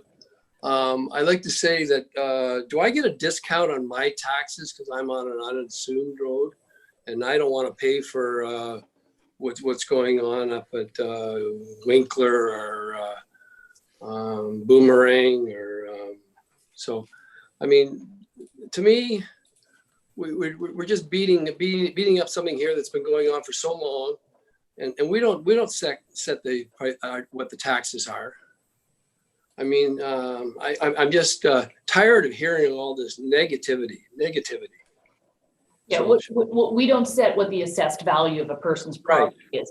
So what I hear from Rob is a couple things that I really piqued my interest was about buying a counter. I know the county owns their own. So if the rest of council would like to give direction for Rob to just at least pursue what some costs of that one of these items are, would that be, to come back to council and, yep, okay, I see some and some thumbs up. So Rob, that's let's look into, I don't want to rent one. I mean, you could look at the cost of renting one, but guess what? Everybody wants to probably rent one at the same time. And how much do these cost? And over the lifetime of Dysart roads, is this a good investment?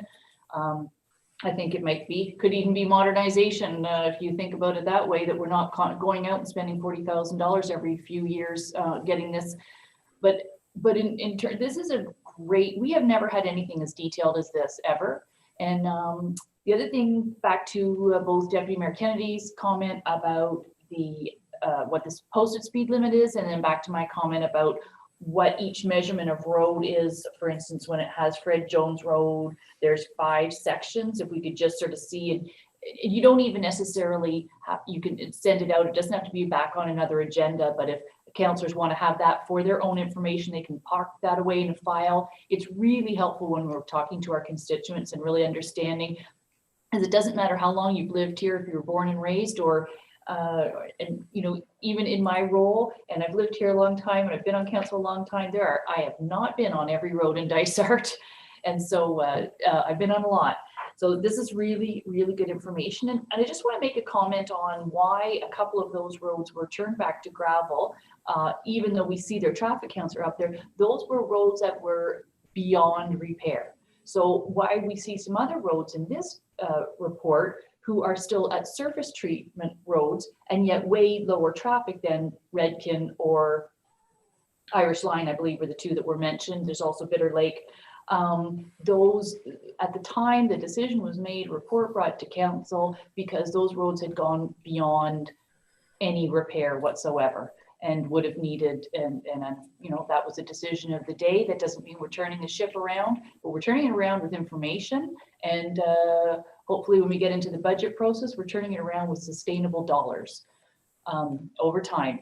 And you know, the other option is we do what some municipalities have done, and if it's the will of council, just like what the county did, and I had the opportunity to drive County Road 1 on Sunday, and it's a really, really nice, but that's what borrowing a big chunk of money can do for. So, Rob?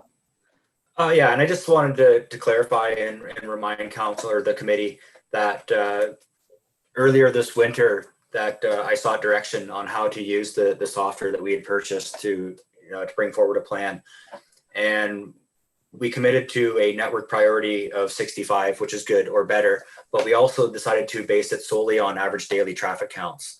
So that's why we needed a count on every single road. So yes, some of them only have 20 cars on them, but they're going to be bumped up above the ones that have 15. So we can't lose sight of that. And I'm not saying it can't be changed. Everything we do here can be changed. We can base it. We can throw average operating speed into it too. If we see gravel roads that have cars going 65 on it, maybe we want to get that to a hard top. So maybe they get bumped up as well.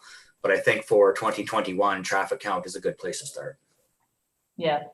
So the direction is to receive this and also to continue with Ward 1 this fall. Oh, Councillor Smith. Thank you.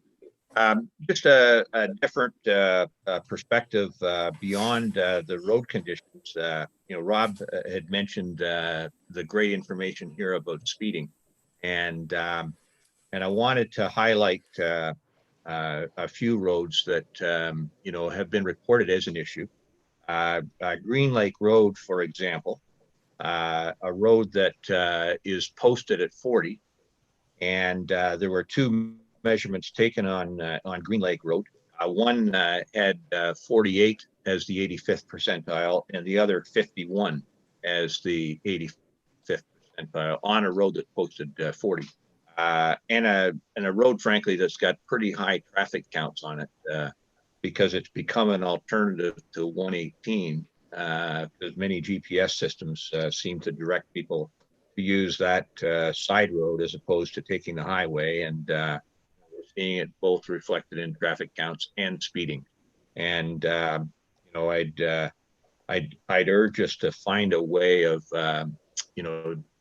slowing traffic down. I mean, that's a road that I find it hard to fathom how people can drive so fast on, given it's a very narrow structure.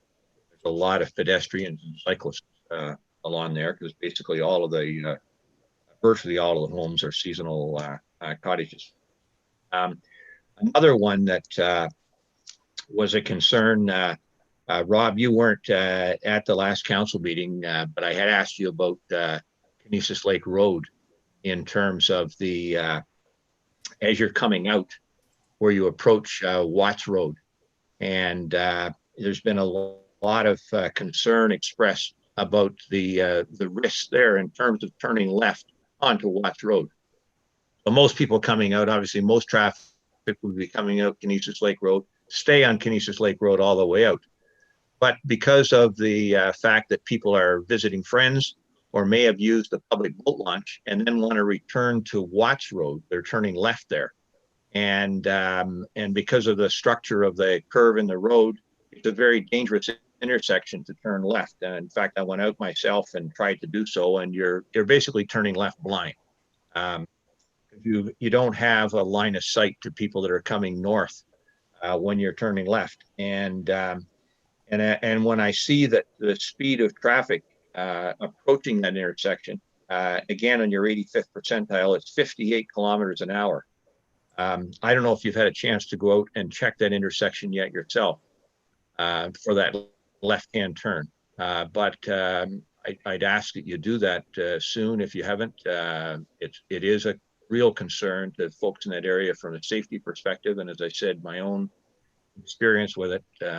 Previously, I'd always just been driving straight out and stayed in Canisius Lake Road, but when I tried to make that left-hand turn, you're doing it essentially blind, and so I'm concerned about that when I see the speed here.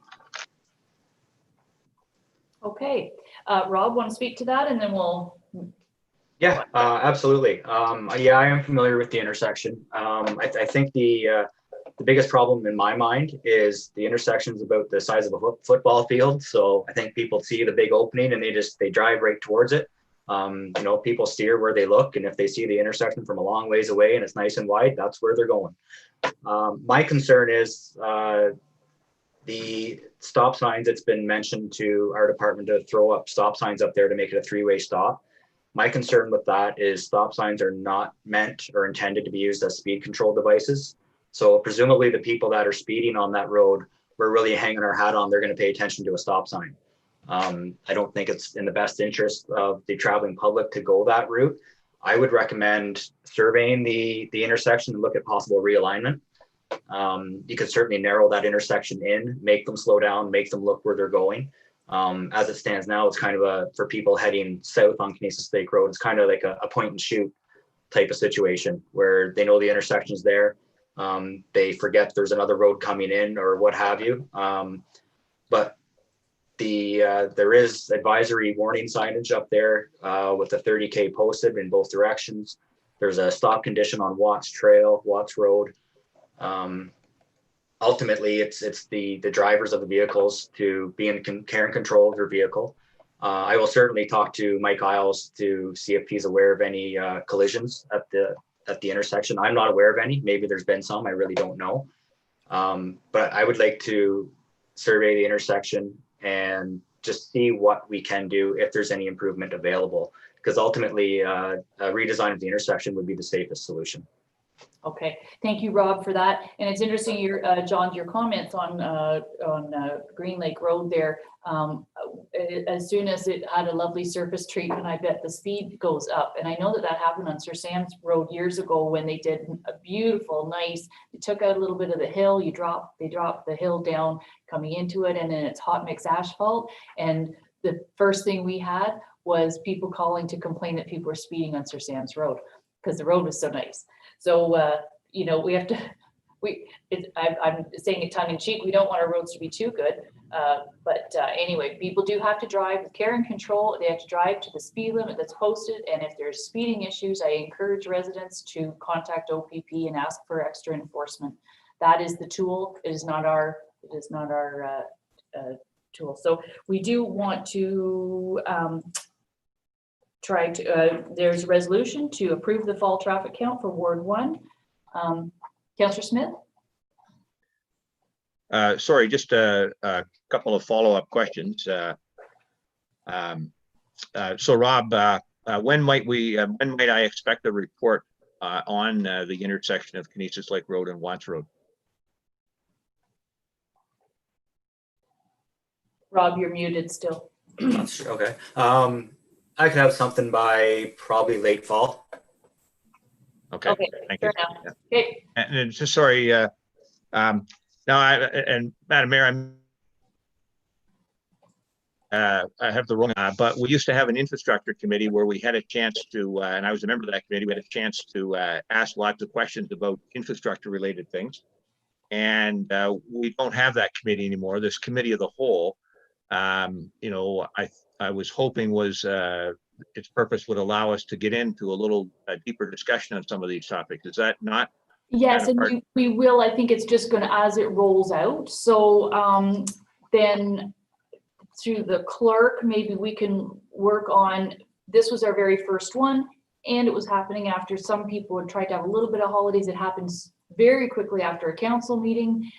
And like I say, after Labor Day. So it was excellent to pull this agenda as quickly as we could, and we will get rolling on those things. And so do we have notice of motion at the end of this? We don't have that as an agenda item, but maybe overall, let's get through the whole committee. And then if there are things that we want to bring forward, would that be okay through the clerk? Not just in this department, not just for Public Works, but in any department. I will ask all the councillors if there's something they want to see forward on the next committee of the whole. I think that's a fair approach. And then we'll get rolling onto that topic, okay?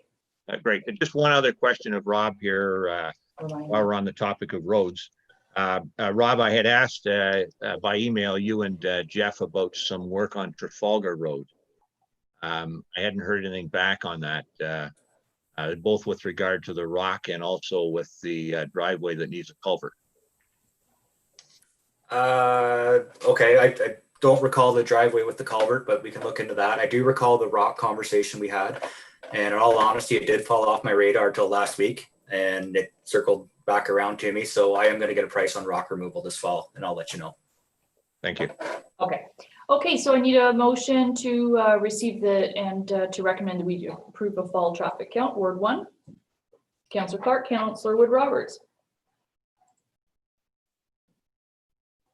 Be it resolved that the Committee of the Whole recommends that Council approve a fall traffic count, class and speed survey on all roads located within Ward 1, and that the work be funded by the 2020 operating budget. And that is the resolution. All in favor? And that is carried. And we also discuss, it's not in the resolution, but just for further information of what a traffic counter would cost. I'm sure there's many models and price ranges in that. So let's move on. Surplus equipment. Rob, mute. I don't know if I keep muting or if it keeps doing it on its own. Anyways, so this is something I've been hanging on to just until we took delivery of our latest heavy duty truck, which we have done so. So that puts us in a position to surplus one of the old dump trucks, which as you can see is running about 12 years old. There's a few other items on there, one of which is the tilt ditching bucket, which isn't that old, but when we leased our excavator originally in 2017, we put a general purpose bucket on it, hoping that would be suffice for what we do. Sure enough, the first job it went to was full of rock. So we've been fighting with that bucket from year one. It got us through the 3 years, but we have upgraded to a heavy duty bucket. So I don't anticipate any issues with what we have now. But there is money in this, there's residual in this tilt ditching bucket. Somebody will buy it, I'm sure. There's a shop air compressor, which is the original shop air compressor from our Rhodes garage, which was built in the 70s. It doesn't owe us anything. It had a pretty good life. They did replace the electric motor on it once upon a time, only to be compatible with their standby generator. But besides that, it's been bulletproof. Hopefully the one we had purchased lasts half as long, but I have my doubts. And there's 2 standby generators, both from the environmental side from the sewage plant. The 1970 is still in place in the old wastewater plant. It was the original standby generator. It's been decommissioned for about 25 years and just remains in place, taking up valuable storage for us. So basically, we want somebody to pay us to come get it out of our way so we can build some shelves. And the 1979 thereabouts was the one that council had approved for replacement last year. So basically, we just took it out of the pumping station down by the laundromat and it's been in storage at the roads garage ever since. So generally, with the exception of the dump truck, I really don't know what all this other stuff is worth. I threw a flyer at $30,000 net of everything that's on this list. That truck could probably go for 25 on its own. So.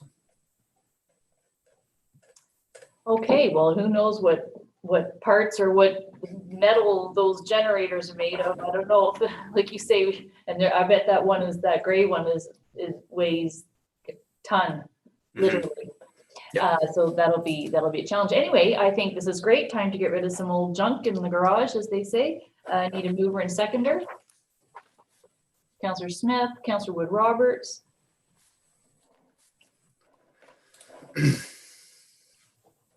Be it resolved that the committee of the whole recommends that council declare the following equipment as surplus: a 2009 Sterling tandem axle, a 2017 tilt ditch bucking, a 1970 shop air compressor, 1970 English electric standby generator, 1979 Cummins Ontario standby generator. And that the committee of the whole recommends that council authorize staff to dispose of the equipment described in this report on the auction site govdeals.ca, and the proceeds from each auction be placed into the development reserve. All in favor? Carried. Okay, so Highway 118 illumination. Yes. So this is very preliminary. I have not seen any drawings on this. I have not seen anything formal. This was basically correspondence from the engineer acting on behalf of the ministry, giving us a heads up, giving us a bit of time to decide what we want to do with the illumination on Highway 118 heading west out of town. Basically, the streetlights that are there are going to disappear. There's no question about that. That infrastructure is going to be placed underground. There's going to be some slope stabilization done along the shore of Head Lake there. What is unknown is what we want to do with the illumination out there as it stands now. What's out there now is not evenly spaced. It does not give us continuous illumination of the highway. And there's several gaps between there and the Harburn Road where our illumination stops. So what we're asking is, how concerned are we, or are we concerned with illumination or loss of illumination adjacent to the garden retirement development? If we are concerned, how do we want to replace it? Replacing would involve an encroachment permit, which is good for 10 years. They could not be replaced as part of construction, is my understanding. It has to be done after the fact, which is going to add significant cost to the project. There will be directional boring under a brand new highway, tying in with hydro services. I don't know what studies the ministry would require, whether they require any photometric studies to ensure continuous illumination. I don't know if they require specific types of poles, lights to that matter, along their corridor. The ball is certainly in their court. I have reached out for just a bit more clarification as to what would be required if the lights that remain, if they do meet a warrant or a standard to their policy. I haven't heard anything back yet, so I have to reach out again just for clarification. But from staff's perspective, if we're okay with losing the 4 lights there, then we might just as well get rid of everything out towards the Harburn, because we've already lost our continuous illumination as it is. So the only 2 that I would question would be the ones at the intersection of Bayshore and the one at the intersection of Harburn, if it is warranted from a traffic safety perspective. But presumably the ones that are there now are unwarranted based on a letter that we received in 2003, I believe. Okay, well, thank you, Rob. So just for clarification, the map where we have where all the lights are, it is the 4 ones in red that are going to be gone for sure. Yes. What do we want to do with the ones that are in green? Do we leave them? Or understand what Rob just said, there isn't continuous illumination, and yet at the same time, because it might help sort of slow people down. You're realizing you're coming into town, that there are lights there. I'm sort of the mindset that the most concern I have is the one that is green, that is at Sunnyside, but that is staying. So that is on the approach and on the corner. The ones that I'm thinking, why not leave the ones that are there because they're there? Why take them down? And the 4 that are coming down, we'll still get do we own the arm, the actual light fixture itself? And you suggested we could possibly use them somewhere else. So yes. I don't know if that's in the recommendation, if that's a do nothing approach, which is that they take down the 4 that they've identified that they're going to take down, and we do nothing with the other ones. What did the rest of council think about that? Anybody want to hand up with it? Everybody's okay with that? So it's sort of the do nothing. Nancy or Councillor Wood Roberts? I would agree with the do nothing at this point. It's not truly a walkway out there, so I think pedestrian traffic's not a huge issue. But so we leave the remaining green ones that end up north of North Star Trail and continue on to the Harburn Road. We leave them there because they're not taking them down now. Why take them down? Right. Okay. Is everybody okay with that? Councillor Smith, Councillor and Deputy Mayor Kennedy second. Well, my understanding from the recommendation was that Rob intends to take down these lights. Is that not true? Like our team? Rob, you want to speak to that? No, this is the are you there, Rob? Are you froze? Yeah. Oh, Yeah. Are you It just says very that still? council directs staff to remove all remaining unwarranted street illumination. Yes, that was my recommendation originally, is if we're going to lose 4, we might as well get rid of the rest of them. If they're unwarranted, in fact, I haven't received confirmation on that from the ministry or their engineer, but it's not something we would do with our own staff anyways. That would be contracted out to our local electrical engineer.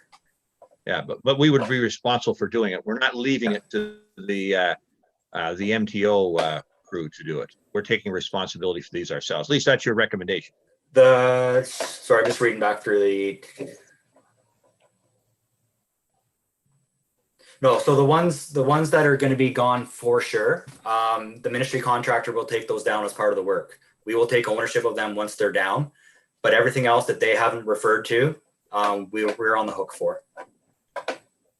So the motion before us would have the MTO crew, their contractor, take down the 4 that are in red.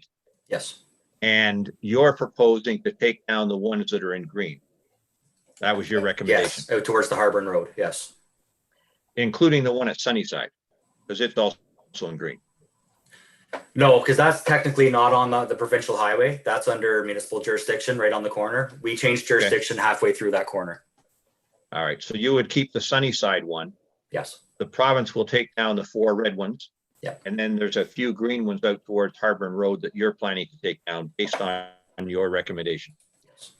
So John, and then we'll go to Deputy Kennedy. What we can do with the resolution is we cross out the second that and finally that. We just take the first one, which is later in he's giving us a full option so we don't have to write the whole resolutions, because later his options for consideration are basically we do nothing except acknowledge that those 4 lights are going down. And so that's sort of what I've thrown on the table, is that approach. Leave the ones that extend out of town. By taking them down, we'd save some money, I suppose, on, do we pay the hydro on those? And we do. But we don't pay much, but we do. You know, I'm thinking they're there. Why not leave them? They're going to cost us to take them down. So my recommendation would be to, as you read the resolution that's in your package, we only read the first line, and that's the resolution. So now, Deputy Kennedy, you had your hand up. I apologize. Yeah, just I'm in agreement with just taking the 4 that the MTO are going to remove for us, leave the other ones. I just asked then that Rob have a look around and see where those lights could be used on a priority basis rather than just taking up space out of the public works. Rob, go ahead. Good point, Deputy Mayor. I'm going to sound like a broken record here, but we don't have a policy on street illumination. So as far as prioritizing, it's there's really nothing I can base it on. We get the odd request from time to time for a street light, but that's basically how we approach it. It's case by case. Okay. Well, maybe if, you know, those of us in Ward 1 and around town, if we see some areas or even wherever we have some streetlights, if we want to identify those, we can. For now, they would come down. Deputy Kennedy?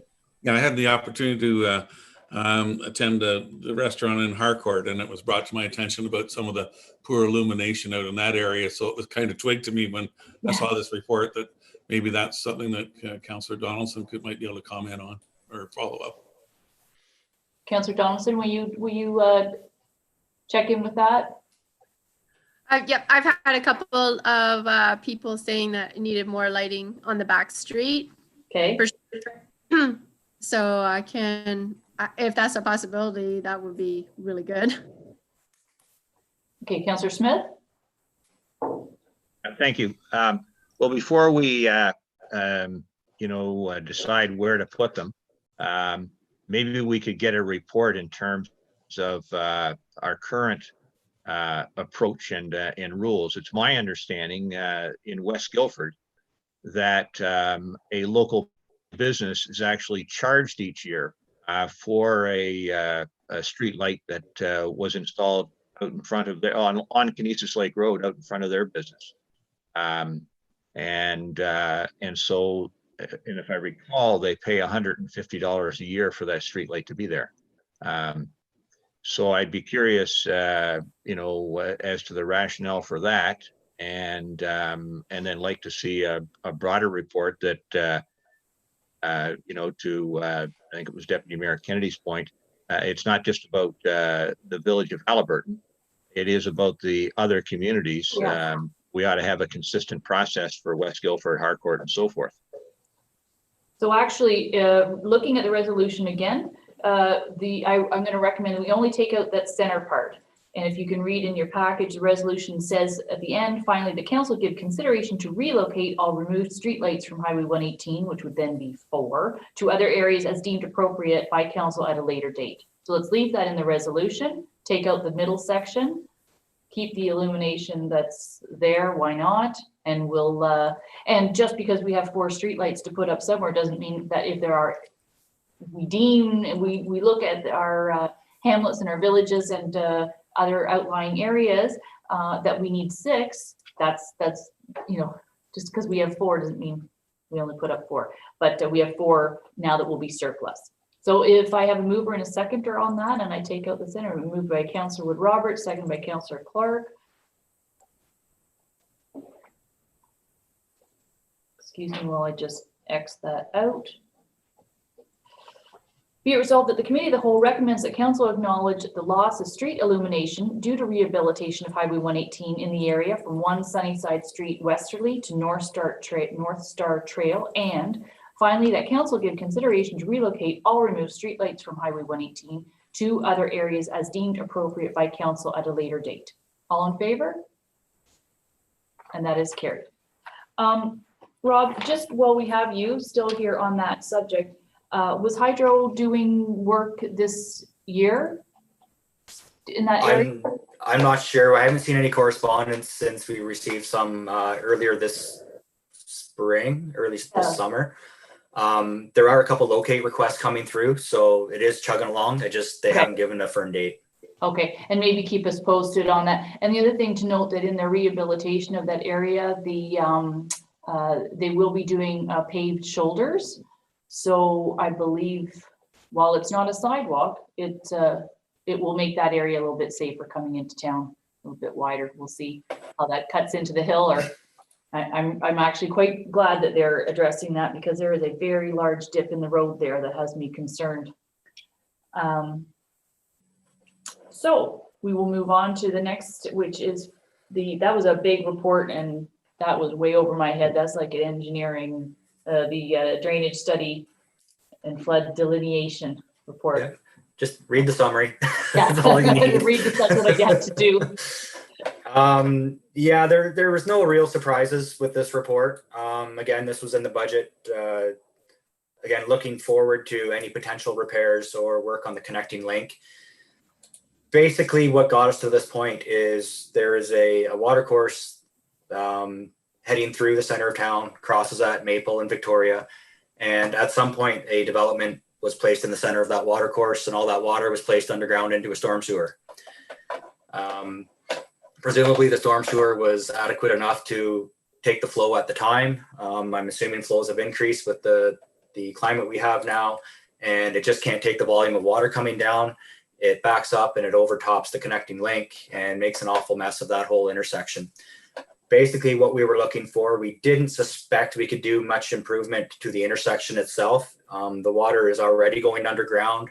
There's really no room to expand that storm sewer. It's already coming out at lake elevation. So capacity was a big issue there. So we had looked further upstream for some storage opportunities. I'm not going to go through the whole report page by page, but ultimately there is opportunity to raise Pine Avenue about 1.3 meters, and that will provide adequate storage for the 100-year storm. The problem with that is everything upstream from Pine Avenue is private property. So I think we need to do our due diligence, approach the property owners, discuss the problem, investigate solutions. Part of that land is floodplain anyways, so maybe we can utilize some of that land. Maybe we have to come into some sort of agreement with them. Signage, maybe there's compensation of some sort. I really don't know. Okay. We've just started step one until we talk to the property owners and kind of tell them our predicament, how they fit into it. I'd have to come back to council with further results after that. Okay, well, I think we do, the 100-year storm is not every 100 years. And so we all acknowledge that the 100-year storm can be happening every 5 years now. They're going to have to change that terminology. We've had 3 or 4 in the last 6 years. Yeah, so that's the way the weather is changing, and that's proven. So we do need to be prepared for those heavy flows when the rain is coming down that way, and that, maybe there's ways to store some of that in a type of reservoir area to then naturally filter down. So sort of have a 2-staged approach as opposed to letting all that water flow down into a storm sewer that can't handle it. Maybe having somewhere in the middle in that area, and if there's land, which there may be. So anything we need to do except receive at this point? Okay. I think I asked permission to approach the property owners. Yes, you did. Okay, I see a question from Councillor Smith. Thank you, Rob. Yeah, as others have noted, a pretty detailed report here with lots of complexity in it. Just a question that wasn't evident to me. What sort of costs would we be involved? You talk about raising Pine Street, I think it was, by more than a meter. Do you have any idea of both the capital costs that may be involved here, and also are there any ongoing operating costs, if you like, in terms of changing procedures to deal with the spring and heavy rains and so forth? I can't see the operational change, operationally any changes. If this were to happen, ultimately it would still be culverts under a road, so it would be self-regulating. If the water got too high, there'd be an overflow pipe to convey the rest of the water. I haven't looked at capital costs at this point because I think there's going to be far more than just the road itself. I think there's going to be work needed to be done upstream. And until we talk to the property owners and really determine where the elevation lies on their land, they understand there's a drainage ditch on their land. I really don't know how much of the land it occupies. So if it occupies, a quarter of that frontage versus half, then it's certainly going to change the conversation. So, but no, I don't have any capital costs, and that's something hopefully I can come back with later this year once I reach out to the property owners. Okay, thank you, Rob. So I do have a motion to receive with what, as you described, speaking to adjacent property owners. So mover and seconder on that, please. Councillor Clark, Councillor McKechnie. Be it resolved that the Committee of the Whole recommends that Council acknowledge the floodplain delineation report prepared by Engage Engineering Limited as part of Maple Avenue Drainage Study as information, and that the Committee of the Whole recommends that Council authorize staff to share the results with and explore impacts of their proposed improvements with adjacent private property owners. All in favor? And that's carried. Thank you. Safety concerns on Mansfield Drive. Is that what you were referring to earlier, Councillor Smith, or is that a rock, or is this another one? This was not one I raised, no. Okay, so this is a different issue. Rob, you want to speak to this? Yeah, this is a unique request for me. I don't really see any of these. This is about a safety concern on a private road that occupies private land by and large, with the exception of a portion of Dysart owned land where it leaves Mansfield Drive and the shore road allowance. So as you can see here, there's they mentioned a rock feature that needs to be chipped out. Also concerning is they mentioned a set of stairs that may or may not be on shore road allowance. So from the public works standpoint, it's not really something we deal with, but we thought we should bring it to council's attention if you do want to grant permission for the work to be done on municipal land. There's a few things we should consider. I haven't seen a land survey, so I don't know if the rock they're referring to is on our property, if it's on shore road allowance. So given some instances that have happened in the not too distant past, I'm really gun shy on providing permission or seeking support for projects of this type without not knowing the full scope of work. At the very least, we need a land survey. There's going to be some insurance costs. Certainly the remainder of the users of that private road should be consulted, as they will most undoubtedly be impacted the most. But I guess as step one is, does council feel the need to provide support for this, or is it further to assume that it's there, that's the way it's always been, let's leave it that way and kind of move on? I'm looking to gauge council's feel on this. Private road doesn't seem to be something that we need to be dealing with but other councillors' opinions. Councillor Smith. Go ahead, Councillor Smith. Well, it seems to me, the concern they're raising is one of safety, and so I believe that we need to respond to them. I think the questions that Rob's raising are legitimate ones, and the request for a survey, for example, would be reasonable, and we should spell that out. But I think we have to at least give them the opportunity to address the safety concerns. But we need to do it in a fashion that, protects our interests. In other words, if you're going to need to do something on, a publicly owned property, we need to know you've got insurance. There's a survey that says where the public property is, where your property is, and so forth. In other words, I don't think we can just say, no, you can't do anything. No, yes, we need to know where the shore road allowance is. Yeah, Rob? And I guess part of my concern too is because it's a private road, because it mainly occupies private land, there's no road association. So at the very least, if we do the work, who do we get a certificate of insurance from? Because we need to be insured for any work that's going on there. So is this an opportunity to look at, as these cases present themselves? This is a road that's partially occupied by Dysart land, partially on shore road allowance, and then partially on private roads. Should we be asking for these users to form a road association and to be taking out insurance, if nothing else, for the municipal portions of these roads? Their home insurance would cover the remainders, but past experience tells me just be careful given full blessing to work on municipal land. Oh, yes. Yeah. Councillor Clark? Yeah, this has got huge implications. There could be a can of worms. we've got private roads with safety issues all over the township. But I think what we've got I guess a role is to define what is best practices, as Rob's identified. What we recommend to the people is, as he said, that they get together and form an association. That they should be getting things surveyed. They should be doing this and that. So just a bit of a checklist as what they should be doing to address the safety issues. For us to roll up our sleeve and say, yeah, we're going to take care of it as a problem. That's something I don't think we can afford to do, because it'll open up 100 cases across the township. Thank you. Oh, Councillor Smith, did you have a further point? Well, I think Rob's suggestion is a fair one. Establish a road association, private road. It's more than one owner here.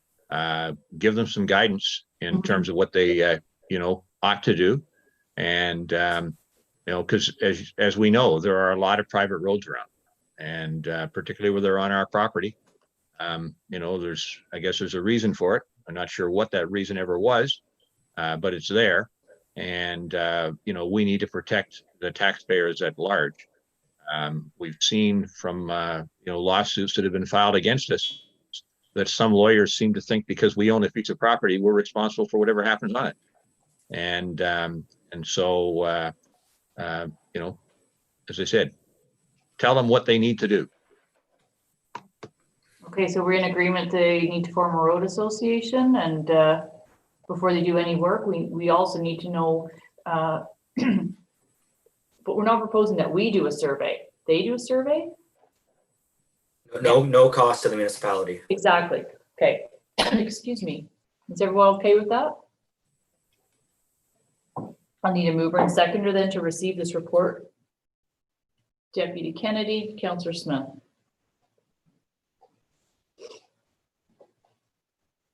Be it resolved that the Committee of the Whole recommends that Council acknowledge the report regarding a safety concern on Mansfield Drive as information. All in favor? Carried.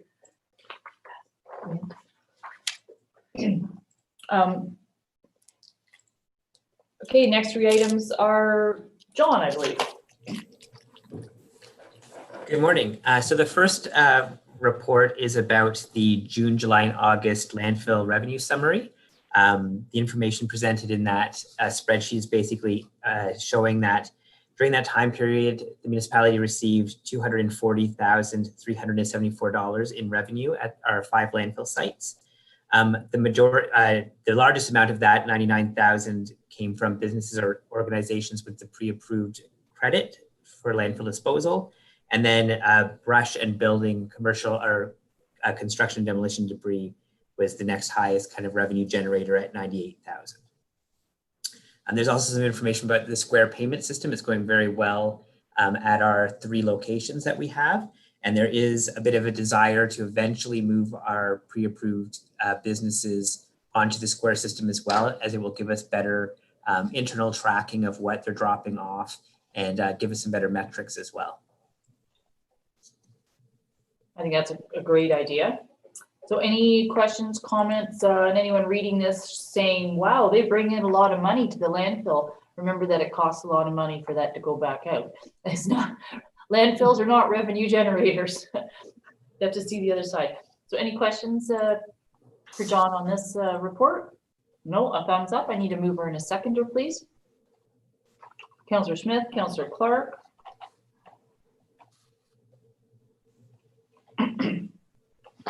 Be it resolved that the Committee of the Whole acknowledges receipt of the June, July, and August 2020 landfill revenue summary. All in favor? And that's carried. Okay, great. Thanks for that, John. Next report. So the next report is about the Haliburton landfill. As most of council or committee knows, at the end of this calendar year, the Haliburton landfill will no longer be able to operate as a landfill. This is in compliance with the Ministry of Environment, Conservation and Parks environmental compliance approval.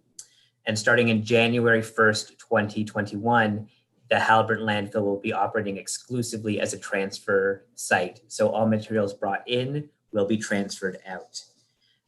Because we will be moving to that kind of full transfer site, it will kind of poses some challenges operationally for the large generators of garbage in the industrial, commercial, or institutional sector, simply because garbage will have to be hand bombed or placed into our 40-yard roll-off bins. And obviously, if you come in with a truck or a tip trailer, you're not able to tip that material into our bins that we'll have on site. So in this report, we're asking that basically to acknowledge that starting in January of next year, we won't be able to receive those large generators of ICI garbage, and that we plan to reach out to those generators to let them know that this change will be happening, so they have 3 or 4 months notice that this change is coming down the pipe, and also to offer them other options available to them for their disposal of waste, whether it be private contracts or haulage to other locations. Okay, and John, in your report, I'm not sure, it doesn't have a page number on there, but it says promotion and education plan. If required, Dysart staff will hold a public webinar for the large ICI generators. That you say if required, like I know a letter going out, but a letter is just maybe not enough. I would recommend that we actually proactively do that and schedule. Okay, Rob, I'll stop talking. Go ahead. Oh, no. I just wanted to just reiterate that this is something that we had tried to organize back in March prior to everything shutting down. So it's gearing up again. And the intent is not to, we don't want to be seen as we're picking on the large generators.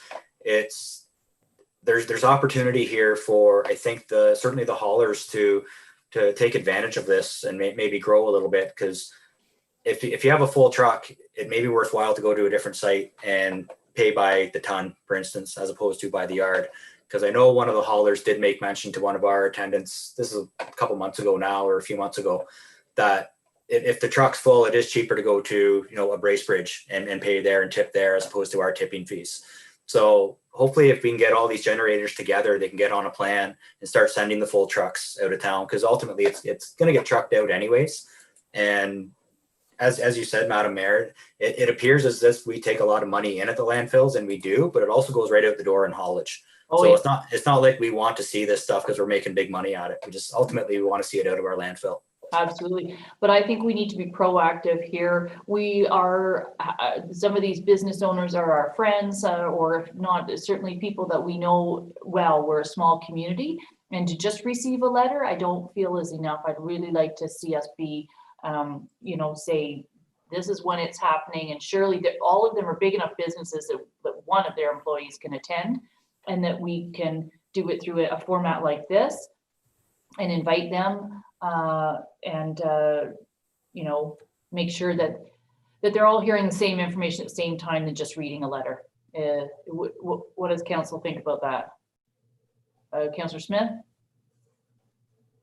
Yeah, I think that's a terrific concept. In fact, as Rob mentioned, this was a topic of multiple discussions at the Environment and Climate Change Committee last winter, and were it not for COVID, I believe that Rob and Mallory at the time probably would have held that meeting for these businesses in March or April, and got that discussion going face to face with them. That had been his intention.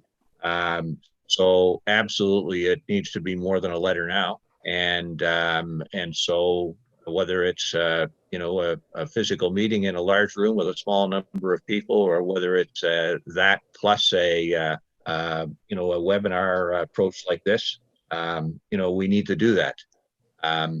And I also had a couple of other questions about this in terms of elements of the report that surprised me. If I could ask those now. Absolutely, yeah. John, I was surprised that you intend to accept these deliveries, if you like, at West Guildford through to the end of 2021. West Guildford is also essentially full. In fact, Rob, I think you've said once or twice in the past that it may be overfilled, and before we actually, close it off with the ministry, we may have to take some stuff out of there. Why would we, divert that volume to West Guildford and have to haul it out of West Guildford the same way we would have had to haul it out of Haliburton? Why not make this Haliburton and West Guildford, and obviously Harcourt and West Bay and Canisius, we don't accept it anyway, so that come the end of the year, all of the large haulers are taking everything elsewhere.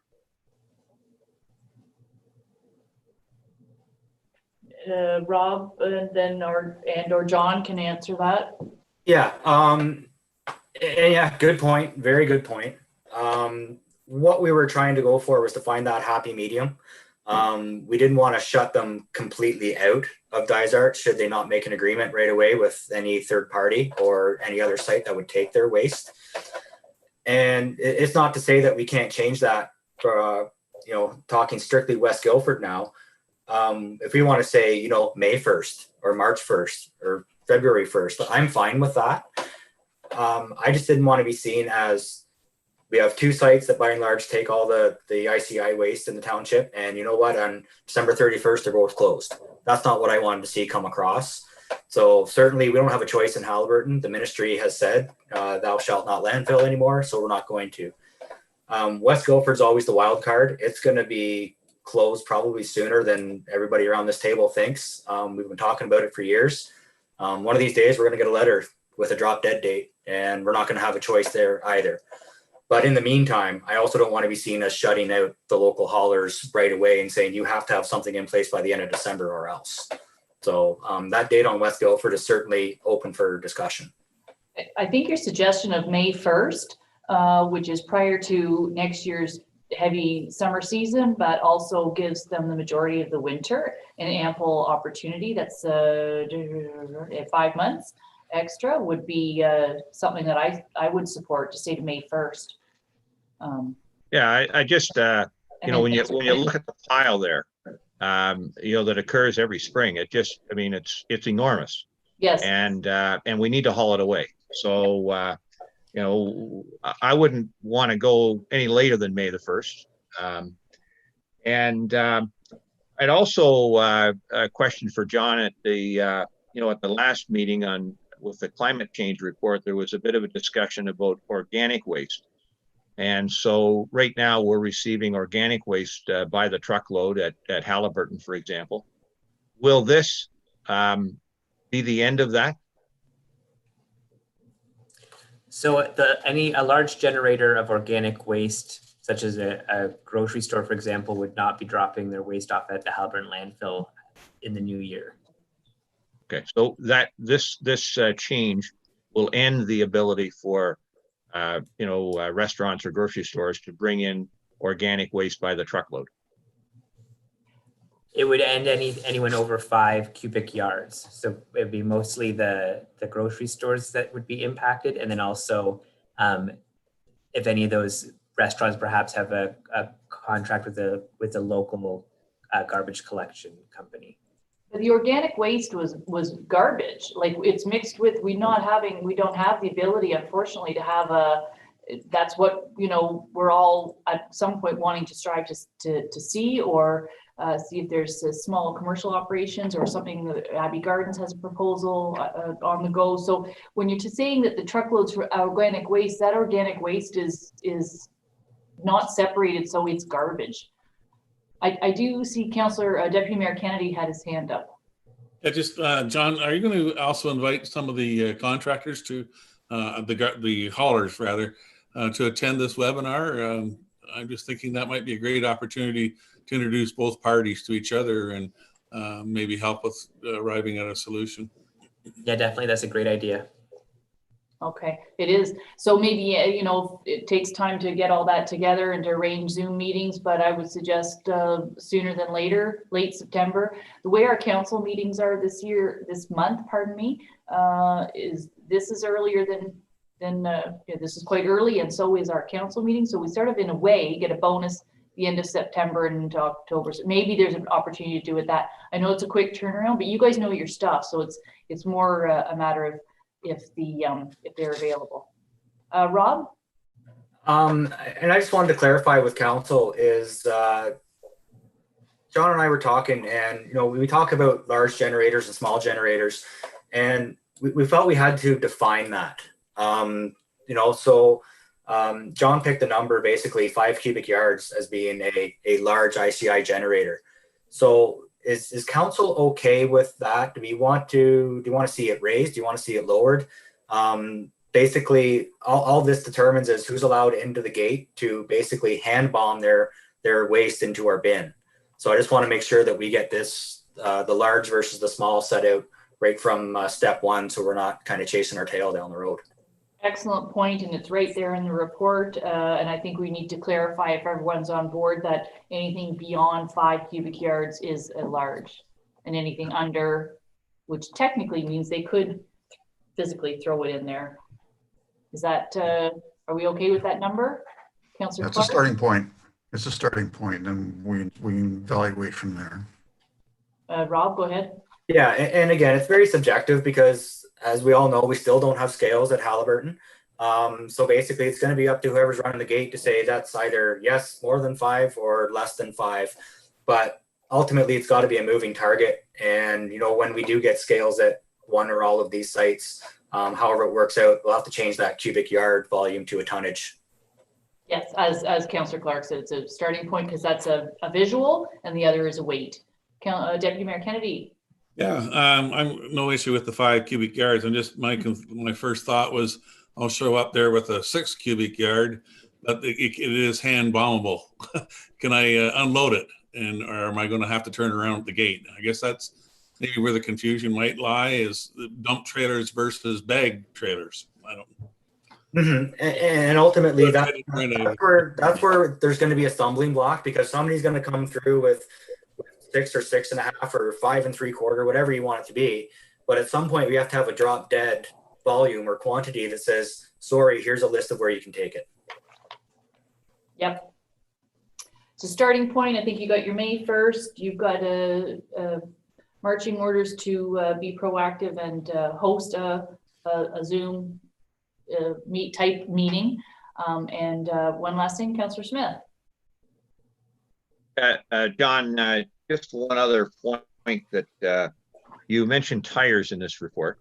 And we discussed tires at our landfill sites a few weeks back. You were going to have to check with the people who pick up tires and report back in September, so that we could implement that prohibition on tires effective the end of September. In fact, I think we have a prohibition effective the end of September in place. Have you made any progress with the organizations that are responsible for picking up tires to make sure that the local businesses that currently collect tires get them picked up more frequently, more dependably? I haven't heard anything from any of the local tire retailers about pickups being an issue at the Halliburton landfill. When we have had a pickup, we've not had an issue with pickup recently. So that's all I can speak to it at this point.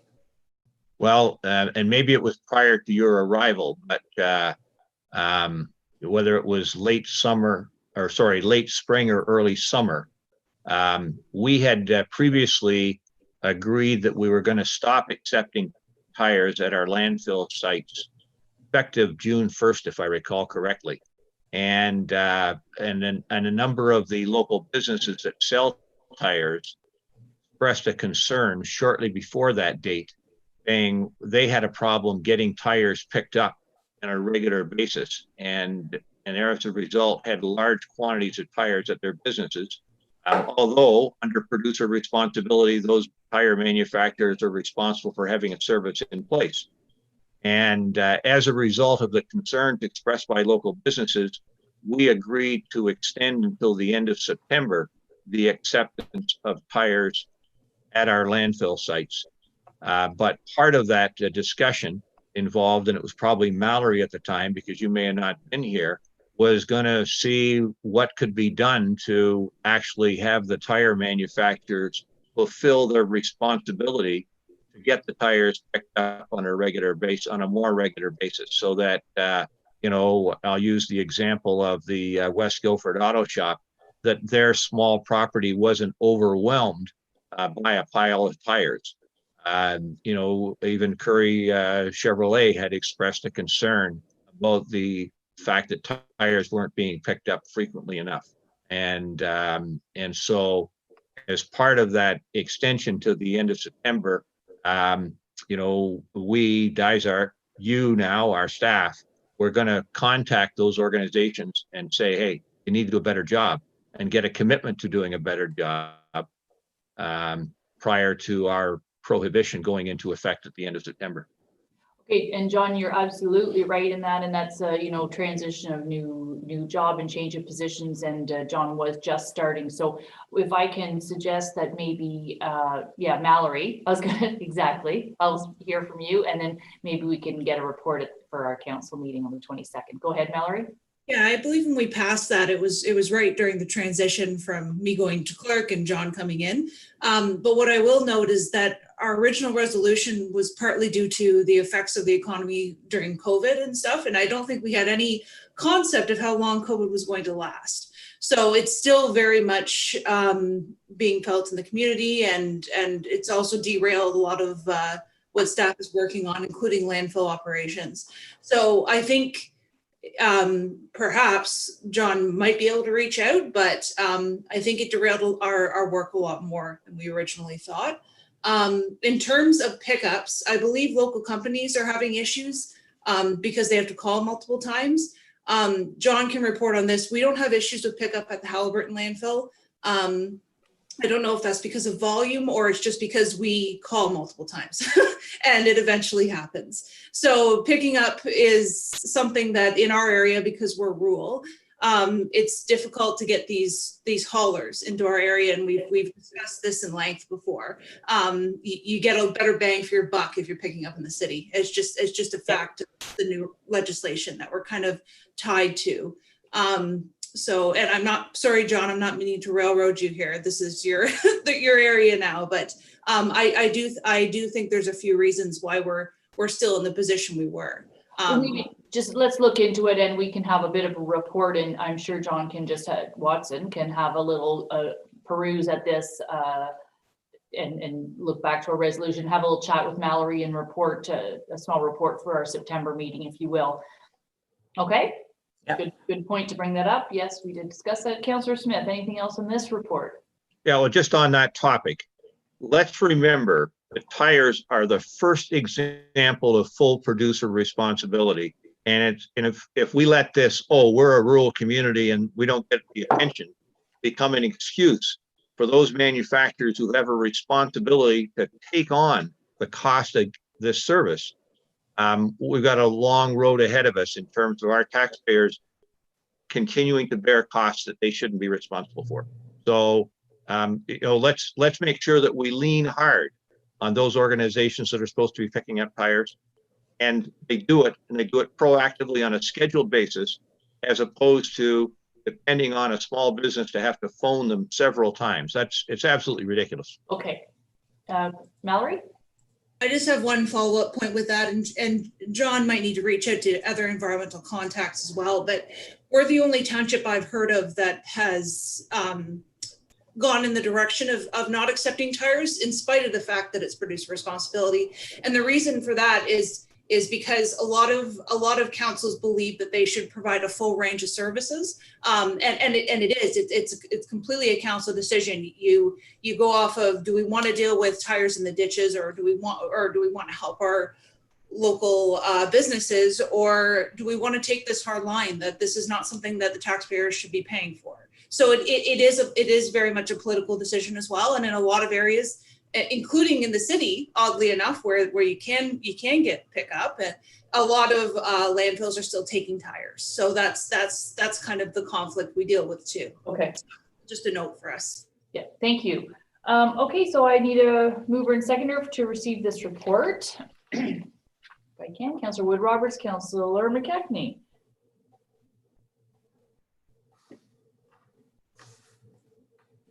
Councillor Donaldson, I know you can hear me. You're awfully dark. So if I don't see your, and also just the positioning of your thing, if you are raising your hand, I'm just going to let you know now I didn't see. I do see Councillor Wood Roberts, I said, and Councillor McKechnie. Be it resolved that the committee of the whole receives this report as information, and that the committee of the whole recommends that council direct Haliburton Landfill to stop receiving large loads of industrial, commercial, and institutional garbage effective January 1st, 2021. And that the committee of the whole recommends that council authorize staff to reach out to industrial, commercial, and institutional generators and haulers with accounts with the municipality to advise of upcoming changes and options. All in favor? Just one, sorry, Mayor Roberts, we agreed in the discussion, I think, that West Guildford would cease acceptance of that no later than the 1st of May. I think we should add that into the motion. Would it be appropriate? Sure, I can add that in. Is that okay with the clerk? Okay. So to the mover and seconder, that's fine? We'd all agreed at that at the point. Okay, so I'll add that in. The West Guildford no longer received as of May 1st. Okay, because that was in the report. So lastly, Waste Reduction Week in Canada. And might I just say with this and with all things, Mr. Watson is doing a fabulous job for those of you on Facebook of really doing some creative posts, very good at all the clip art and everything else. And with, you know, reuse all this stuff with back to school and how to pack a lunch without doing any waste. You're doing a fabulous job getting our message out. So here we have another opportunity to do something for Waste Reduction Week. So take it away, John.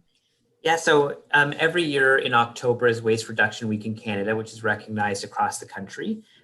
This year is October 19th to 25th, and every day there's a different theme. So for example, Tuesday is textiles, Wednesday is e-waste. So a lot of municipalities kind of officially acknowledge their participation, and there's a kind of an acknowledgement of that within this package.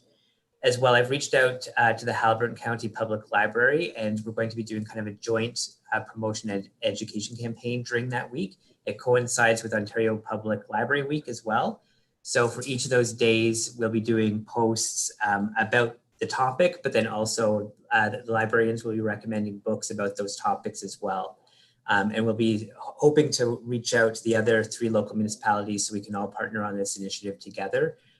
It's low cost, low work, but it can really resonate with our community to help promote all these waste diversion, waste minimization activities. Teach the children and the children can teach the parents, right? Yep. Okay. Very good. So a mover and seconder for this, please. Moved by Councillor Clark, seconded by Councillor Smith. Be it resolved that the Committee of the Whole recommends that Council direct staff to formally participate in Waste Reduction Week in Canada, October 19th to the 25th, 2020, and that the Committee of the Whole acknowledges receipt of the Waste Reduction Week in Canada 2020 Promotion and Education Plan. All those in favor? And that's carried. Okay, so that is everything from Public Works. Thank you, gentlemen. That's great. And next we have our recreation report. Not sure what staff are coming in on this. Okay, Andrea Mueller's coming in on this, so I'll wait just a minute till she is with us.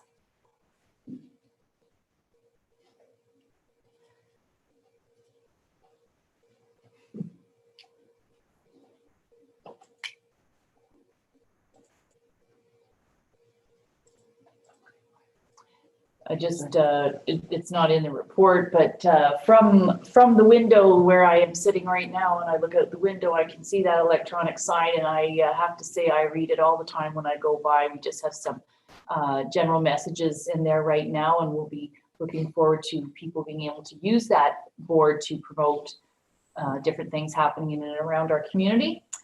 So anyway, it did a fabulous job on that lit sign at the arena.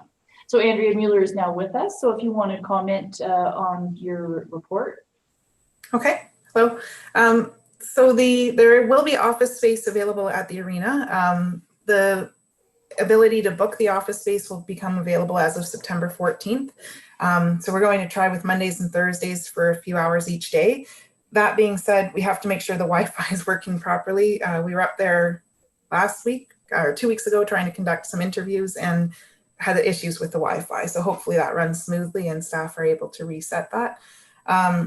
The cost is $5 an hour and it will be able to be booked through Perfect Mind, which should be pretty straightforward. And there's enough space where we can have people set up with an access to a plug. And then today the arena staff are busy starting with putting ice in, or the process to get the ice put in. And Monday, September 21st will be our first rental. So I'm still working with all our groups and I have a list of many people looking to book the ice privately as well. So should be pretty busy. Well, that's great. And I just think that what they call office space workstations, can you, this will be hopefully well used by people throughout the county. There are many people that are staying up here at their, what was it, a weekend or summer residence or vacation, and they're able to stay here, but they don't have the connectivity at their other properties. So, booking 3 hours knowing you can conduct a meeting. So that the internet is key though, and we do have fiber there. So if we can make sure that that's all aboard. Now you said they can book as of the 14th, but when will that be open on Perfect Mind? The 14th is the first day they can go, but is that up on the website right now to be booking? No, it's not yet. It will be. I was away on holidays and I have to put it up, but it doesn't take long to put it up on there for them to book, and then we just have to promote it. So, and maybe we can promote that through our social media channels. And, yes, and even on the board.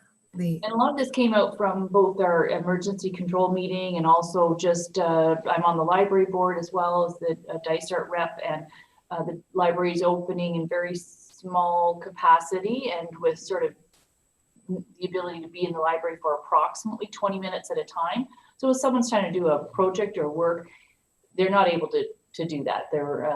So we really want to provide a space in our community that is, for the most part, sitting empty, because we're not having hockey tournaments. We're not having other users book that space upstairs. And you can save, basically you're booking a table. It's like a hot desk. You're booking a table and maybe we'll put 2 chairs and a table, and you do have access to a washroom. And so, with a proper headset, you'll be private if you need to hear something, and hopefully people will be able to use that as a secure place to get their work done. I don't mean it's secure, it's public Wi-Fi. I mean that they won't be interrupted, or they won't be able to freeze frame or upload or download something that needs to be sent.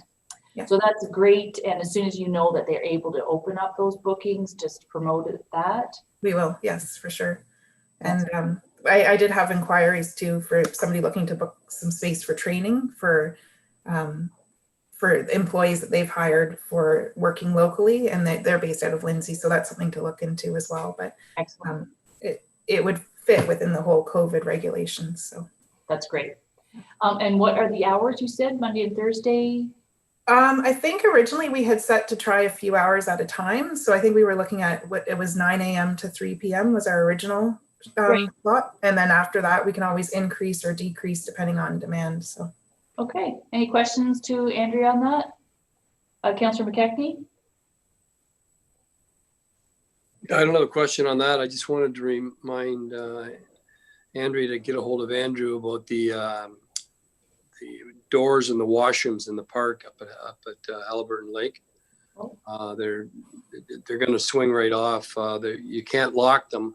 From the there's nothing to lock them when they're not being used. And those heavy doors are. I was up there and I looked at it, and the wind's blowing. They're really swinging. Okay, so they need a latch on the outside then. Correct. Okay. Thanks for that. Any other comments, questions? No? Okay, well, let's hope people book the ice. And we also talked about public skating. Were we going to have that you have to register? Yes, we were going to have it that we have to register at least initially until we see how things work and if guidelines change.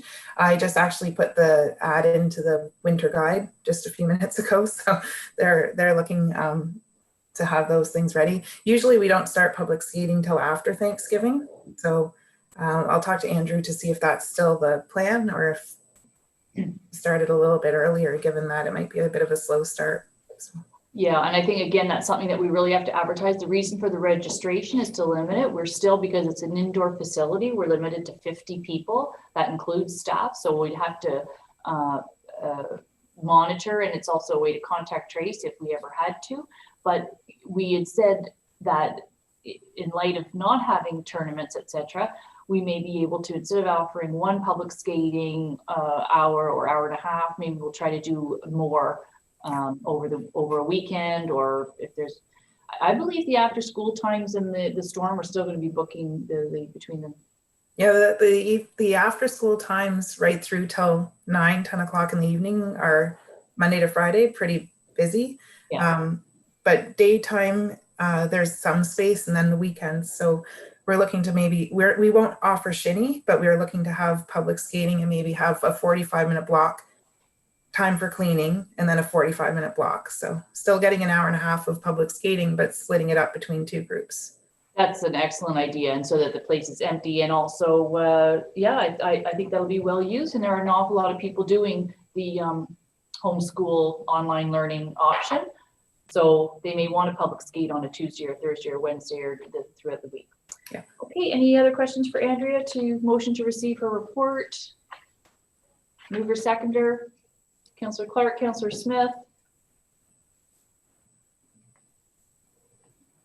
Be it resolved that the Committee of the Whole acknowledges receipt of the September 8, 2020 Recreation Report. All in favor? And that's carried. Excellent. Thank you, Andrea. We have museum report.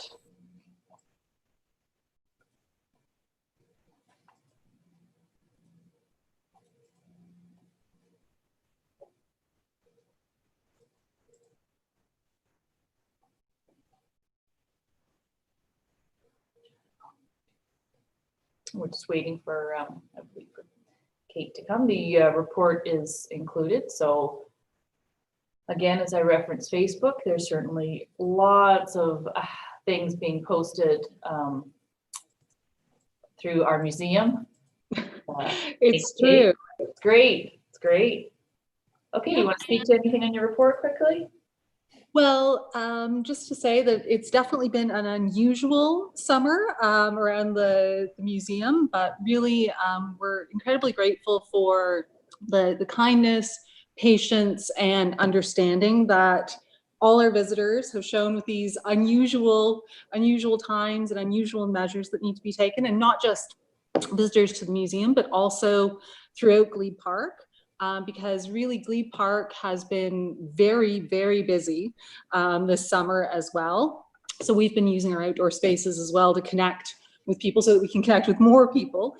And yeah, there have been days, particularly in the last couple of weeks, when you'd honestly think, wait, did they just park a bunch of tour buses around the corner? And like, just when you see waves of people coming into the park. So Glebe Park is seeing a lot of use, and it's been a great way to connect with people. So now we're just looking forward to the autumn and trying to continue using our outdoor spaces as much as we can, as we all know that that's the safest way for people to gather in these COVID times. That's right. Okay. Any questions for Kate on her report? Just that was a thumbs up, not a question, I believe. Okay. Mover and seconder, please. Councillor Wood Roberts, seconder. Councillor Donaldson, is that a hand? Okay.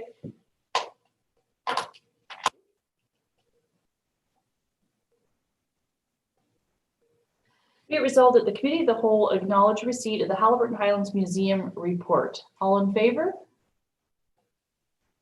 And that's carried. Thank you. Oh. Thank you, Kate. Thank you. So now we're into building and bylaw, and Carl is not able to be with us because he's out on the road working, doing inspections. So included, and again, this is a very quick turnaround, and I thank staff for getting these reports quickly, but this is our, the first item is building permit report, which is still showing quite a few building permits coming in for the month of August. So if there's any questions or things you want, although Carl's not here, any comments we can take back to Carl, or just a motion to receive? No? Okay. So I need a mover and a seconder to receive the report. Councillor Clark, Deputy Kennedy. Be it resolved that the Committee of the Whole acknowledges receipt of the August 2020 building permit report. All in favor? And that's carried. Okay. And we're going to bring in Robert Maschia for our bylaw report. And he's just coming forward now. As Barbara mentioned, the medical center gate is up and running. So good morning, Robert. Good morning. Yeah, it's almost afternoon, Robert. So just unmute and then you can speak to your report. Just unmute. There we go. Sorry about that. That's okay. Yeah, no, we're in the afternoon now. We're over 12 o'clock. Yeah. So let me just bring this up here. Sorry, I was late getting into the report. I had somebody call me about the masks that is going on right now. It's a big, just needed some confusions here. That's okay. So, but your report was there and I appreciate you getting it in time. And as I just started to say when you were coming on board, that the medical center gate is up and running. Do you want to explain the ticket coupons, how that's working or will work? So we just received the ticket coupons here last week. I did have a meeting with Parking Box and they went through and showed me how to print out the tickets. So now we're just needing direction on how many we're going to pass out to each tenant that's in the medical center to just accommodate anybody that doesn't have access to a debit card or a credit card, which I think is actually really minimal right now. There's only been a couple of people that asked me about having no coin access or anything. But for the most part, I haven't had any issues on that with people not needing their debit card or credit card. We've had a couple of issues with the machines itself. That support has been quite quick in response, and we've had those rectified almost within a 5 or 10 minute period. So excellent. They've been nothing but supportive with the startup issues on the machines, and they've also given me some further training on how I can remote into these systems and not have to be on site to physically reboot the systems and get those machines back up and running. So we're so far so good with those machines, and everything seems to be moving along quickly. Oh, that's great. It was a big change for council to not replace just what we had and go a little more forward. And I just want to go back to the ticket system where we're talking about printing these sheets. We're not just handing them out, they pay for them. Now, is there a way if somebody, say was a regular user and they didn't have a debit card, is there a way that they can purchase sheets from our municipal office, from you? I don't think we've talked about that here, at least not to my knowledge. The last thing I knew was it was being done right at the tenants that they attend in the medical center. I mean, that's surely a valid option that we can go with if council decides to. Yeah, I think Tamara has something to weigh in on that. Yeah, we did talk about that as an option last year, but it was never formalized because we were still in the development phase. But that's something certainly that we could make available. Like Robert said, probably most of them will get them from the tenant. Okay. But we can also provide them. Excellent. Okay, any other questions for Robert's report? No? Okay, so we do have a motion to receive, if I could, please. Councillor Wood Roberts. Councillor Smith, is that a seconder or a question? Actually, I wanted to ask Robert a question. Oh, not with absolutely. regard So to- we'll hold the vote. Go ahead, question. With regard to the dog bylaw,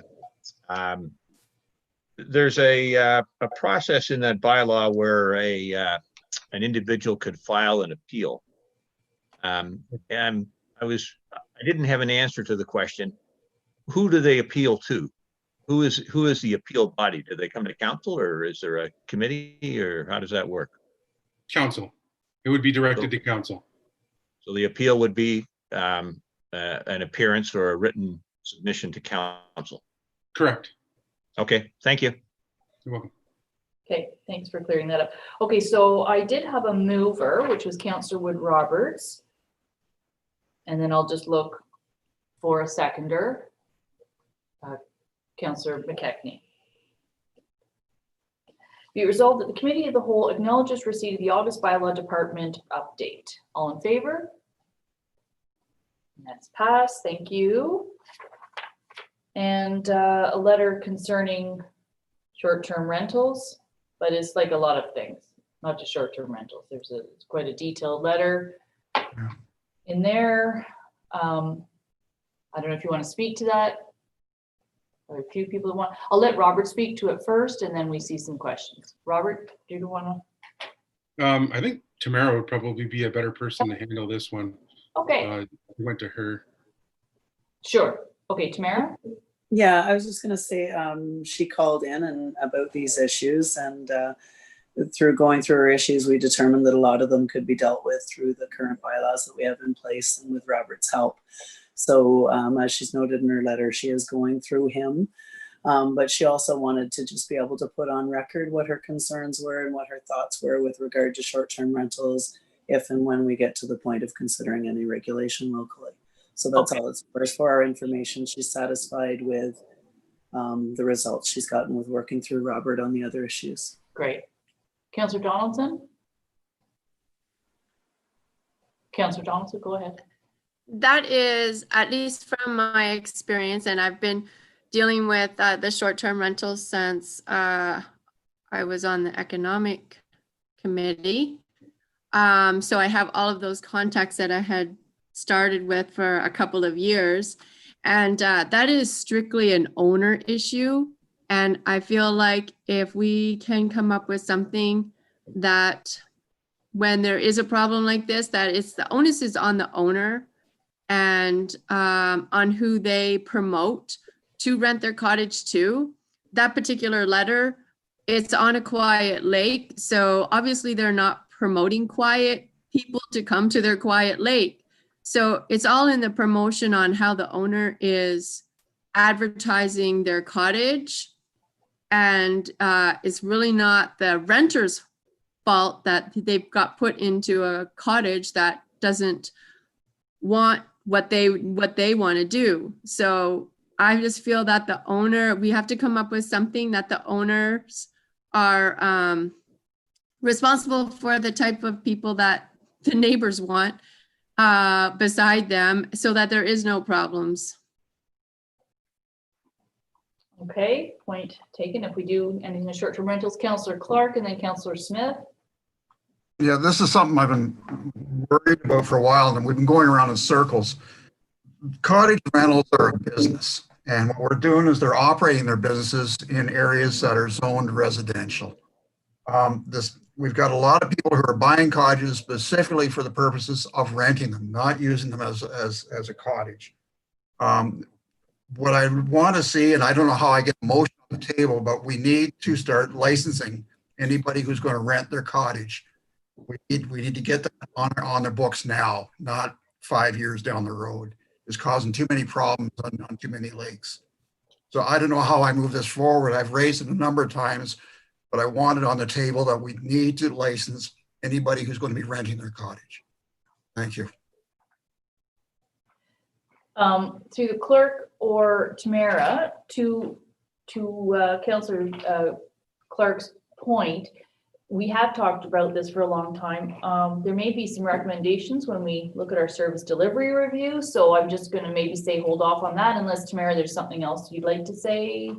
I was just gonna say the same thing, that if you could hold off for a couple of weeks, see what comes through the different service delivery review or through Dysart service delivery review process. And there could be some recommendations around that, as we've discussed it through some of our meetings. Okay, Mallory, did you want to bring anything else forward? Yeah. Okay, so, oh yes, pardon me, Councillor Smith, you were the next on the roster. Well, I was going to say exactly what Councillor Clark had said, that we got to move on this front. You can't just pass this off to the owners. Many of the owners are people who have bought a place purely with the objective of economic return. They don't really give it a care at all what others on the lake think. They've invested their money and they're going to maximize the return, and what people do while they're there, they don't care. The other aspect of this, though, that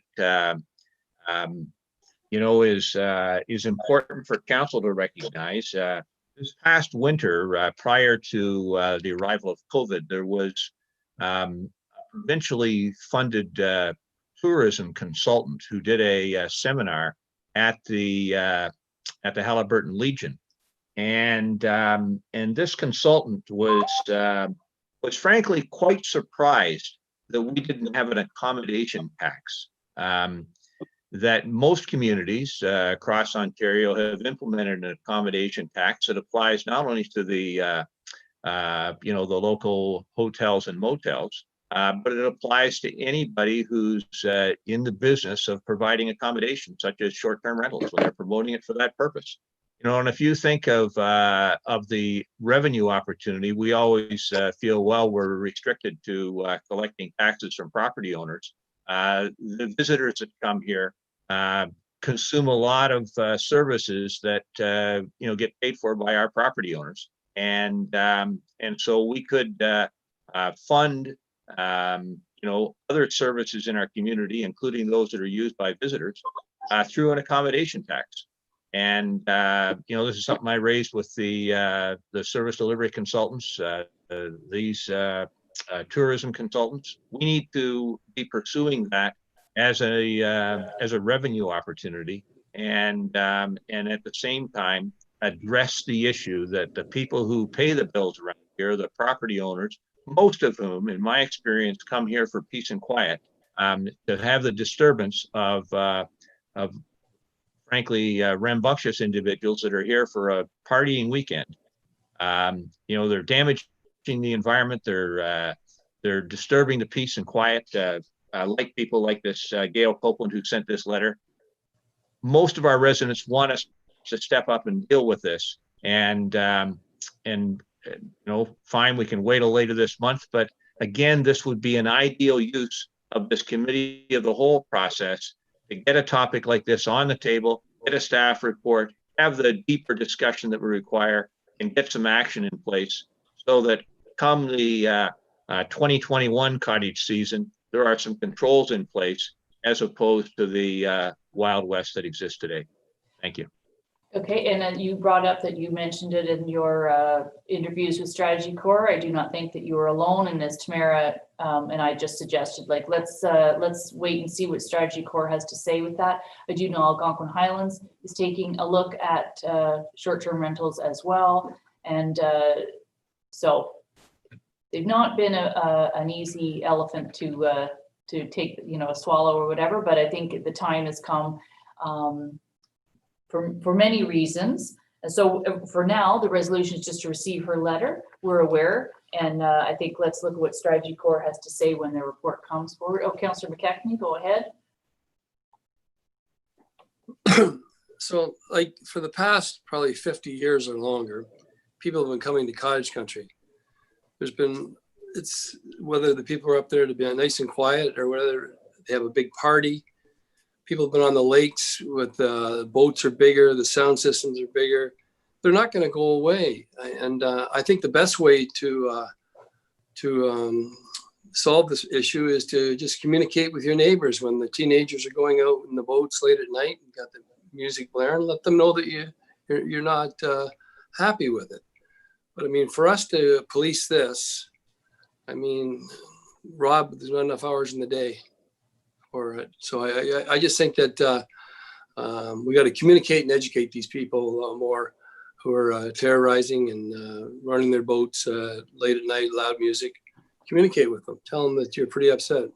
Maybe start a chainsaw up at 5 a.m. beside their bedroom. Thanks. Okay, thanks.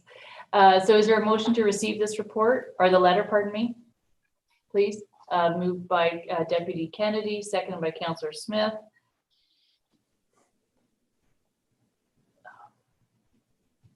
Be it resolved that the Committee of the Whole receives for information the August 17, 2020 letter from Gail Copeland regarding short-term rentals. All in favor? It's carried. We'll have some fulsome discussion on the 25th, I believe, of September. Mark your calendars. Actually, mark the whole day because we had the zoning bylaw that day. So lastly, Mallory, this is you. We're going to record forever and ever. But a big, huge camera right up there, and then I'll hopefully get to actually not be, well, I'm not alone in the room. As we know, I have Lori and Alyssa here to keep me company, but we're far apart. That it would be nice to go back to be able to meet, and certainly as council as a whole, but how do we keep that open to the public? Not sure how many people are watching right now, but on and off, we're getting sometimes 20, 30, 40 people. They might jump in for one item and out for another, or they can watch it a little bit later. And I think this is just one of those things that COVID has made us get with the times. So clerks across the county have been working with the IT department to look at ways to broadcast meetings in the future.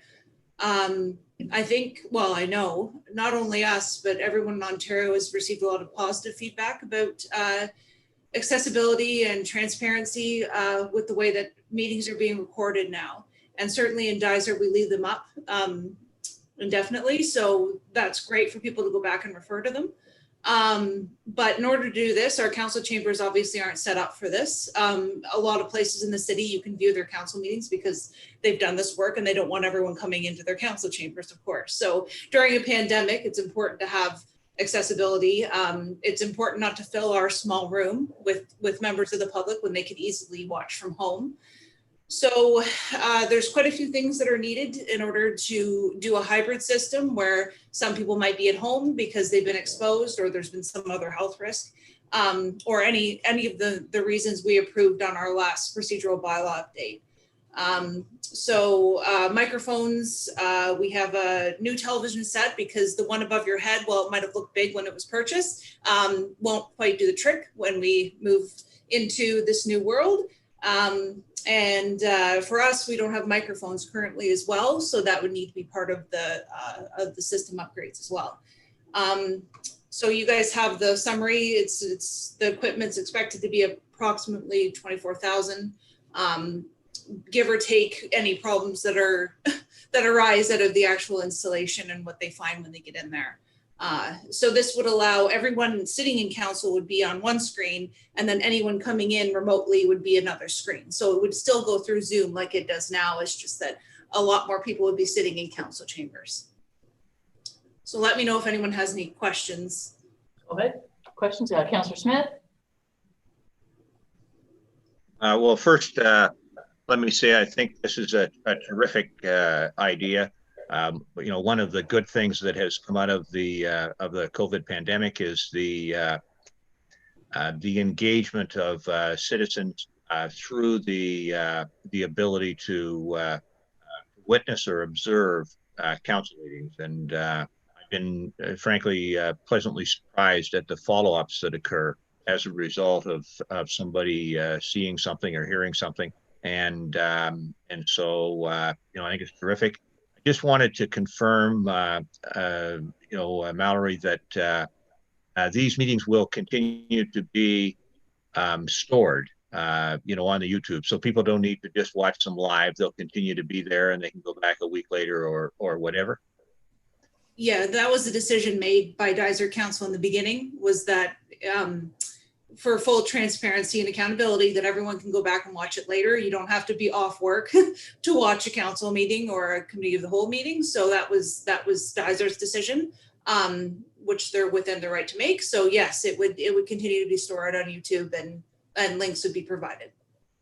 And beyond the, the $24,000 in capital, and this is for equipment that'll last for several years, are there any operational implications in terms of operating costs?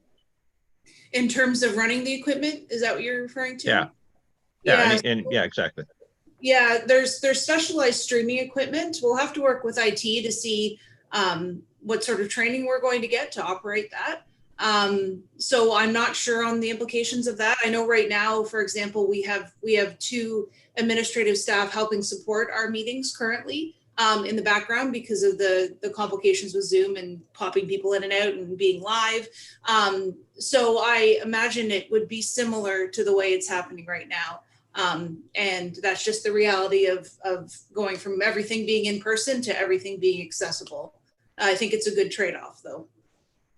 And John, one of the things we haven't had time to formally talk about at the county, but I've certainly talked to Deputy Mayor Kennedy about, is that maybe that's something that we can bring forward at the county, because the county also got some the Safe Restart funds that we may at the county need to provide more IT support, and that might mean some more staff at the county level, whereas we buy the hardware, but the staff that would be helping throughout the 4 lower tier townships would be, because the county IT staff is tapped out. They are at full capacity and beyond. So, but if we provide the hardware, such as the cameras, microphones, and facilities, and the funny thing is, for how long we've discussed the fact that while this room that the council chamber room is fairly good for sound, there are still people here that have audio trouble. We've never addressed that in terms of being able to, if they come and actually, being able to sit in here, we have to really project our voice. And so this way, if it's amplified through a microphone system, plus as well, I believe you still did have some amplifiers in there. So I think addressing accessibility in all forms is just makes us even more timely. So we buy the hardware, and maybe we'll, Pat and I'll talk at the county and see if we can we can spend some of that county Safe Start funds. So any other questions to Mallory? We do have a resolution to approve this. Deputy Kennedy, are you moving? Oh, he's moving. Okay, I didn't know if it's a question. And seconder, Councillor Clark. Okay. Be it resolved that the Committee of the Whole recommends that Council direct staff to work with the IT department to purchase and install equipment for broadcasting and improved accessibility in council chambers for an estimated total of $24,000, and further that funds be taken from the Safe Restart Agreement to finance this expense. All in favor? There we go. Excellent. And lastly, before we adjourn, I did say we would, there isn't motion, a notice of motion as an agenda item, but I'm going to ask any councillor if there's something, as we get rolling in this new format, if there's something through one of your committees that you chaired. There is still going to be Cultural Resource Committee. That is a separate committee that will have members of the public, because it does, as well as Glebe Park, as well as the sign and property standards. Personnel is a subcommittee of council, not committee of the whole. And so it's basically things from the infrastructure and environment. So are there any things that where we, I won't say drop the ball, but we had to postpone, that either those chairs of either those want to see come forward to a next committee of the whole? So Councillor Smith, you go, and then Councillor Kennedy, Deputy Mayor Kennedy. Well, thank you for the opportunity. One of the areas, and we touched a little bit about it today, relates to landfills and waste. And I would think that having more time with Rob and John Watson with respect to landfills, to address the kinds of issues that are coming up from the community in terms of how do we better manage the waste we receive. We talked about compactors as a potential requirement. There was with the closure of the Halliburton site, potential weigh scales, the whole issue of organic waste. There's a lot of concern in the community that there's too much of that.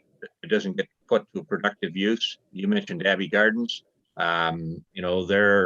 They're doing a survey right now, but big issues surrounding that. And I think without articulating all at this point, just getting more of that on the agenda and making sure there's discussions and decisions being made to make changes that will address these issues. Councillor McKechnie often raised the question of should we burn it? I don't know what we should do with it. Frankly, I was disappointed that we didn't have a delegation opportunity. Those were deleted with the emo. The county decided not to do something there. But there was a survey, an online survey somebody was doing a week or two back. We had it till, spent an hour filling out survey forms, asking the province for help. What's the right answer for us? We've got landfill sites that are full. We have another landfill site. The current process of paying contractors to haul our waste from Dysart all the way down to southwestern Ontario, 1,000 kilometers, more than 1,000 kilometers return, makes no sense whatsoever. Yeah. So John, yeah. what I'm asking for is bullet points right now. Let's talk about compactors. Let's not forget about scales. Let's not forget about organic waste. Let's not forget about putting pressure so that we have some either provincial support. Like, let's just go bullet point. Yeah. And we'll put it in a sentence. I know because of the time, it's 1:45. I'm just conscious of the time. Well, disposal of waste in general. Where is it going to go? The idea of it being hauled, as I said, it makes no sense. Yeah. Okay. Do we burn it? Maybe we should have another landfill site. We got lots of property up here. Maybe somewhere there's a place that's, it's abandoned. There's hundreds of acres. We could put a proper landfill site and use it for a generation to come. Bullet point. Yeah. Okay. So we've got, I wrote down at least 5 things there. So those have been duly noted. And Deputy Mayor Kennedy, is there some things from the infrastructure committee that you can recall? And if not today, don't worry that you can. And just basically we're getting ready for the budget. So if you have, if any of the councillors have some priorities that they'd like to see at least being discussed as part of the budget process for infrastructure, please either forward them to myself or to Rob for consideration. Our surplus property review should be maybe brought back up on a bit of a focus. Other than that, I just encourage all councillors to either reach out to me and or yourself, Madam Mayor, for infrastructure priorities as they come up. I know we've got lots of them, so I won't bore you with the details here today. Thank you. And no, that's good. I appreciate that. And what I think as we go forward and we meet again in 2 weeks and we get on a little bit of a different cycle, then we will be able to, at our council meeting, hopefully be a little bit more succinct. A lot of the things that we normally would have talked about at council, we did today. So then when we get to our council meeting on the 22nd, and there is notice of motion there, and if there's something particularly that arise, and then that way we're not giving one councillor or one person isn't giving, well, we can't, but sometimes it happens, and it's with good intentions, believe me, where we give a staff direction, like go off on here. We do have to prioritize, and so make sure that we're all picking and choosing our battles and our issues. So Councillor McKechnie, then Deputy Mayor Kennedy. Yeah, I'd like to know if we can get that committee instead of the Economic Development Committee going that we talked about, where we would just try to really be on top of letting anybody who wants to come in with some great ideas to help Halliburton develop, that we're kind of there to welcome them and really help them through the process. I really think it's important. I've talked to a lot of people about it, some developers, and they think it's a great idea. Where maybe we're not going to make the decisions, but we're trying to help the process. So I really like to get that. I'd like to see that get started up. Okay, one of the things way back when there was still it was called Housing and Business Development Committee, whatever the name of the title of it was, we had talked way back about putting together a bit of a package And we never did that. A bit of a, package about who we are, what Dysart is, and what type of businesses and that kind of stuff. So maybe that's somewhere along in those lines. I'm not sure. And Deputy Kennedy? Yeah, just as maybe a bit of a wrap up, really want to commend you, Madam Mayor, for taking the initiative about moving to committee of the whole. I know that this is our first one and we're just touching on a lot of topics here, but I'm really looking forward to being able to sit in and listen as other committees that I haven't been part of do discussions, and we're actually being able to be part of it. And I look forward to this whole committee of the whole structure evolving over time and really starting to take its place and find its own pace as far as moving stuff forward. And I appreciate this. Thank you. Well, thank you. And we'll with the clerk and the CAO and all of us at the table and our excellent staff that we have here, we all are passionate about different things, but we all want to see our municipality do well, be healthy, grow, but maybe control. I don't mean controlled growth, but grow in the way that we see our vision. So I think having these committees, having committee of the whole, will give every councillor an opportunity to have all the information at the same time. And Councillor Smith? Just one other topic for your list there. Oh, yes. Climate change. Climate change. And climate change. Yes. We've got the county has the coordinator, but there's a lot we could be doing at a local level in terms of Dysart, and so to get that on the list. Actions. Like you were wanting to see some actions that we can take specifically. Well, yeah, exactly. I have a list of personal list of actions we could take, but you asked for bullet points, so I won't give you the whole list right now. Yes, it was no sentence structure here. Okay, perfect. On that note, if I can ask for a motion to adjourn. Councillor Clark, Councillor McKechnie. Be it resolved that Dysart et al. Committee of the Whole adjourn its meeting held on September 8, 2020 at 12:52 p.m. All in favor? That is carried. Thank you, everyone, and have a great rest of your afternoon. We'll see you soon. Thank you.